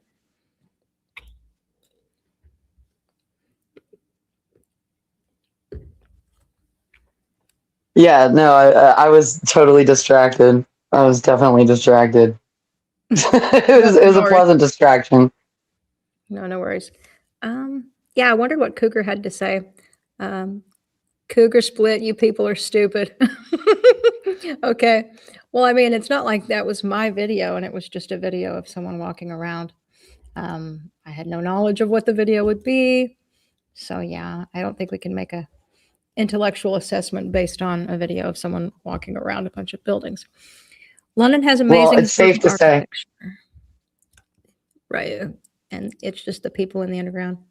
Yeah, they really do. That's one thing, you know, Vera, like, you know, like with our country, it's a young country. So you see these other countries like Russia and in England and other places, and they have, you know, these old ass culture with these beautiful buildings, you know, and it's enviable. It's young to white people, yeah, but True. it's not young as far as like it's always been here, you know. True. And it's stolen, just like everybody's worried about copyright, you know, strikes and everything, but like you can appeal it in less than 14 to 24 hours. You just have to use the correct words. Because I've had, you know, multiple copyright strikes with like songs from Pink Floyd, and I've gotten them removed. And like it said, do you want to say anything to the person that owns this property? And I said, yeah, tell Pink Floyd I said hi. You know, that was my closing statement. And within like, I think 4 hours, the copyright was removed. And all I had to state was that this is a rendition of an original work. And, you know, it's merely an interpretation. And anyone who says that it is stolen property will be, you know, I will hold them accountable, basically. I didn't use those words exactly, but you just got to like word it properly so they know that, you know, you're not trying to rip off of somebody's original work. And I'm sorry, but after 30 years, it's free trade use. Right. And it's funny how you mentioned the fair use stuff. So Section 107 with the fair use, one of the things they were trying to get us on when we were doing parody accounts of these wanted fugitives was impersonation, which ironically, they have done actual impersonation accounts of their victims, including releasing private videos of them, of their family members' names, things like that, and actual impersonation where they pretend to be the person and they don't make it a parody at all. They use photos of the actual person. Whereas in our case, it was very clear we were doing parody, but that's why I ended up using my own likeness and drawing Marina Abdullah, the other one of fugitives' eyebrows on my face, was because they were going to try to get the channel taken down as an impersonation channel because I used her picture. But it was very clear, like from the storylines and everything I was saying, it was a parody channel. And parody is part of fair use. You can do a parody of a person. It's protected, but right. Yeah. Al Yankovic. Exactly. Oh, I was a big fan of that. That was awesome. He still makes songs. He had some not that long ago, actually. Yeah, he's a freaking genius. I know. I wonder if it's AI because I mean, do you ever see any videos of him? Actually, Like, I wonder if he was part of the 27 Club and we just didn't get told because it could be like a crisis actor or like you said, an impersonator. You know, they're not cloning people. I mean, they are cloning sheep, but you know, like, do we really believe that they can make a willing participant? No, because we know Nuremberg says that is wrong. some channels are really into that whole this person has become that person and whatnot. And I'm not saying that things like that couldn't happen, but it's kind of not my forte of knowing or purporting to know about that. But it's I pretty don't scary. like AI, but I'm really loving everything that was created with my likeness because, like, even though they're trolling me, I find it absolutely hysterical that they are attempting to get me to, you know, defuse, you know, like, or explode. Like, it's just, I don't know. I like it gives me like a deep breath relief is what it's been doing lately. So anybody in the chat that says that you're feeding into it too because you're participating. So like I don't know what to tell you. Which kind of ties me back to that question objective that's asked. So did we answer your question about women before that interesting segue occurred? Or I did you mean, feel yeah, that I you mean, yes, I listened to what each of you had to say, and I found it to be very interesting. I think the one that stuck out to me the most was what I guess I would just paraphrase as saying stereotype, you know, to just classify all women in one category. And I think that I see a lot of this happening, where people say men this and women that, and I just don't think that that holds up to the science. I think, as I stated before, I think that everyone's an individual, and there are men who have, you know, certain inclinations that we would consider to be stereotypical female, more sensitive, you know, whatever it might be. I don't want to say anything derogatory or negative, but other, you know, like the brother was talking about being scatterbrained or lack of focus, or I don't want to put words in his mouth. I can't remember exactly how he articulated it, but things I took to be negative connotations. And I just don't think that those traits, so to speak, are specific to a particular gender or sex. I think that at the end of the day, every human being is ultimately going to be an individual. And that's part of what makes the world so beautiful is we are all individuals. And I think we need to get away from classifying everyone together. As you probably know, at least you, Emily, because I know you've checked out my channel before, that I believe in basically trying to harmonize humanity. I only see one race, the human race, and I think it's very important that we start looking at each other as brothers and sisters, despite our differences. And just like the way that Vital and I came together at the end there, you know, we had a nice heated exchange, but we were both able to act respectfully and politely. And I think that I didn't take anything he said personally the whole time. He's calling me names or whatever. He's free to do that. And I, whether he meant it or not, and it seems like he said that he's just kind of being kind of tongue in cheek with that. I think that's perfectly fine. There's an entertainment value to it for some people, I'm sure. But I think we need pushback on our ideas. I think it's very important. I don't encourage people to all think the same thing or believe the same things, with a few exceptions. The one thing I think we do need to agree on is that we're all human beings. But stereotyping people into different groups, you know, this is where we see so much harm done to what we consider to be marginalized groups, right? Where it was thought, especially when Darwin first came out with the origin of man, and it was like, well, the white man was more highly evolved than the African American man. So, and obviously we know that's not true now because of science, thank goodness. But I just think that it leads us down to really dangerous paths when we do that. It allows us to other people as a group instead of looking at people as individuals. Thank you for that. Yeah, and I generally agree. I just kind of have a slight difference of opinion in terms of like, and maybe this is where I swag a slight bit more conservative, where I do think it's okay to, I wouldn't say stereotype, but to recognize that obviously there's going to be certain traits that are strengths and weaknesses in different types of people that would be more specific to women or more specific to men.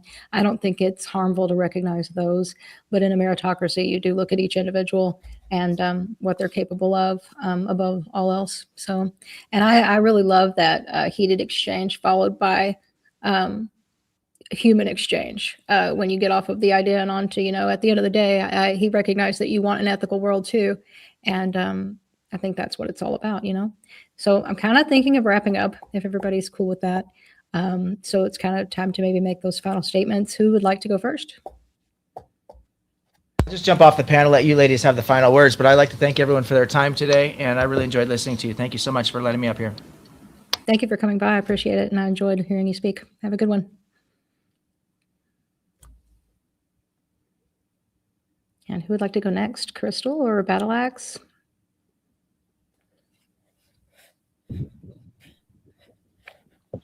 Hey, Emily. First, thankful to DNW as always, and thank you so much for hosting tonight, Emily. This was a long one, a bit of a long one.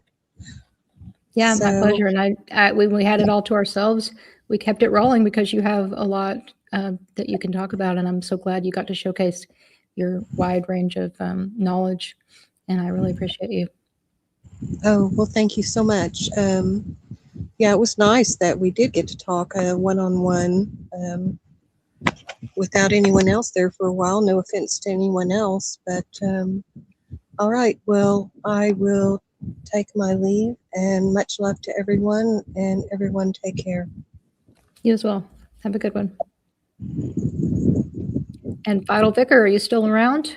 I know you said you were going to mute yourself, but I don't know if you're able to hear me. And if you want to say some final words, I'll give you a second here. So if not, I'll just remove you from the stage and say thank you for coming by. And I think some of what you do is performative, but it's also got some heart behind it of what you really believe in. So, and I appreciate you for swinging by. So everybody, thanks for coming by. This ended up being really fun, and I appreciate everybody. Yeah, we can have fun and have a wide range of opinions and still be, God forbid, human beings at the end of the day. So until next time, take care and keep looking for finding Gnosis and what's going on and what in the hell we're going to do about it. Till next time, bye-bye.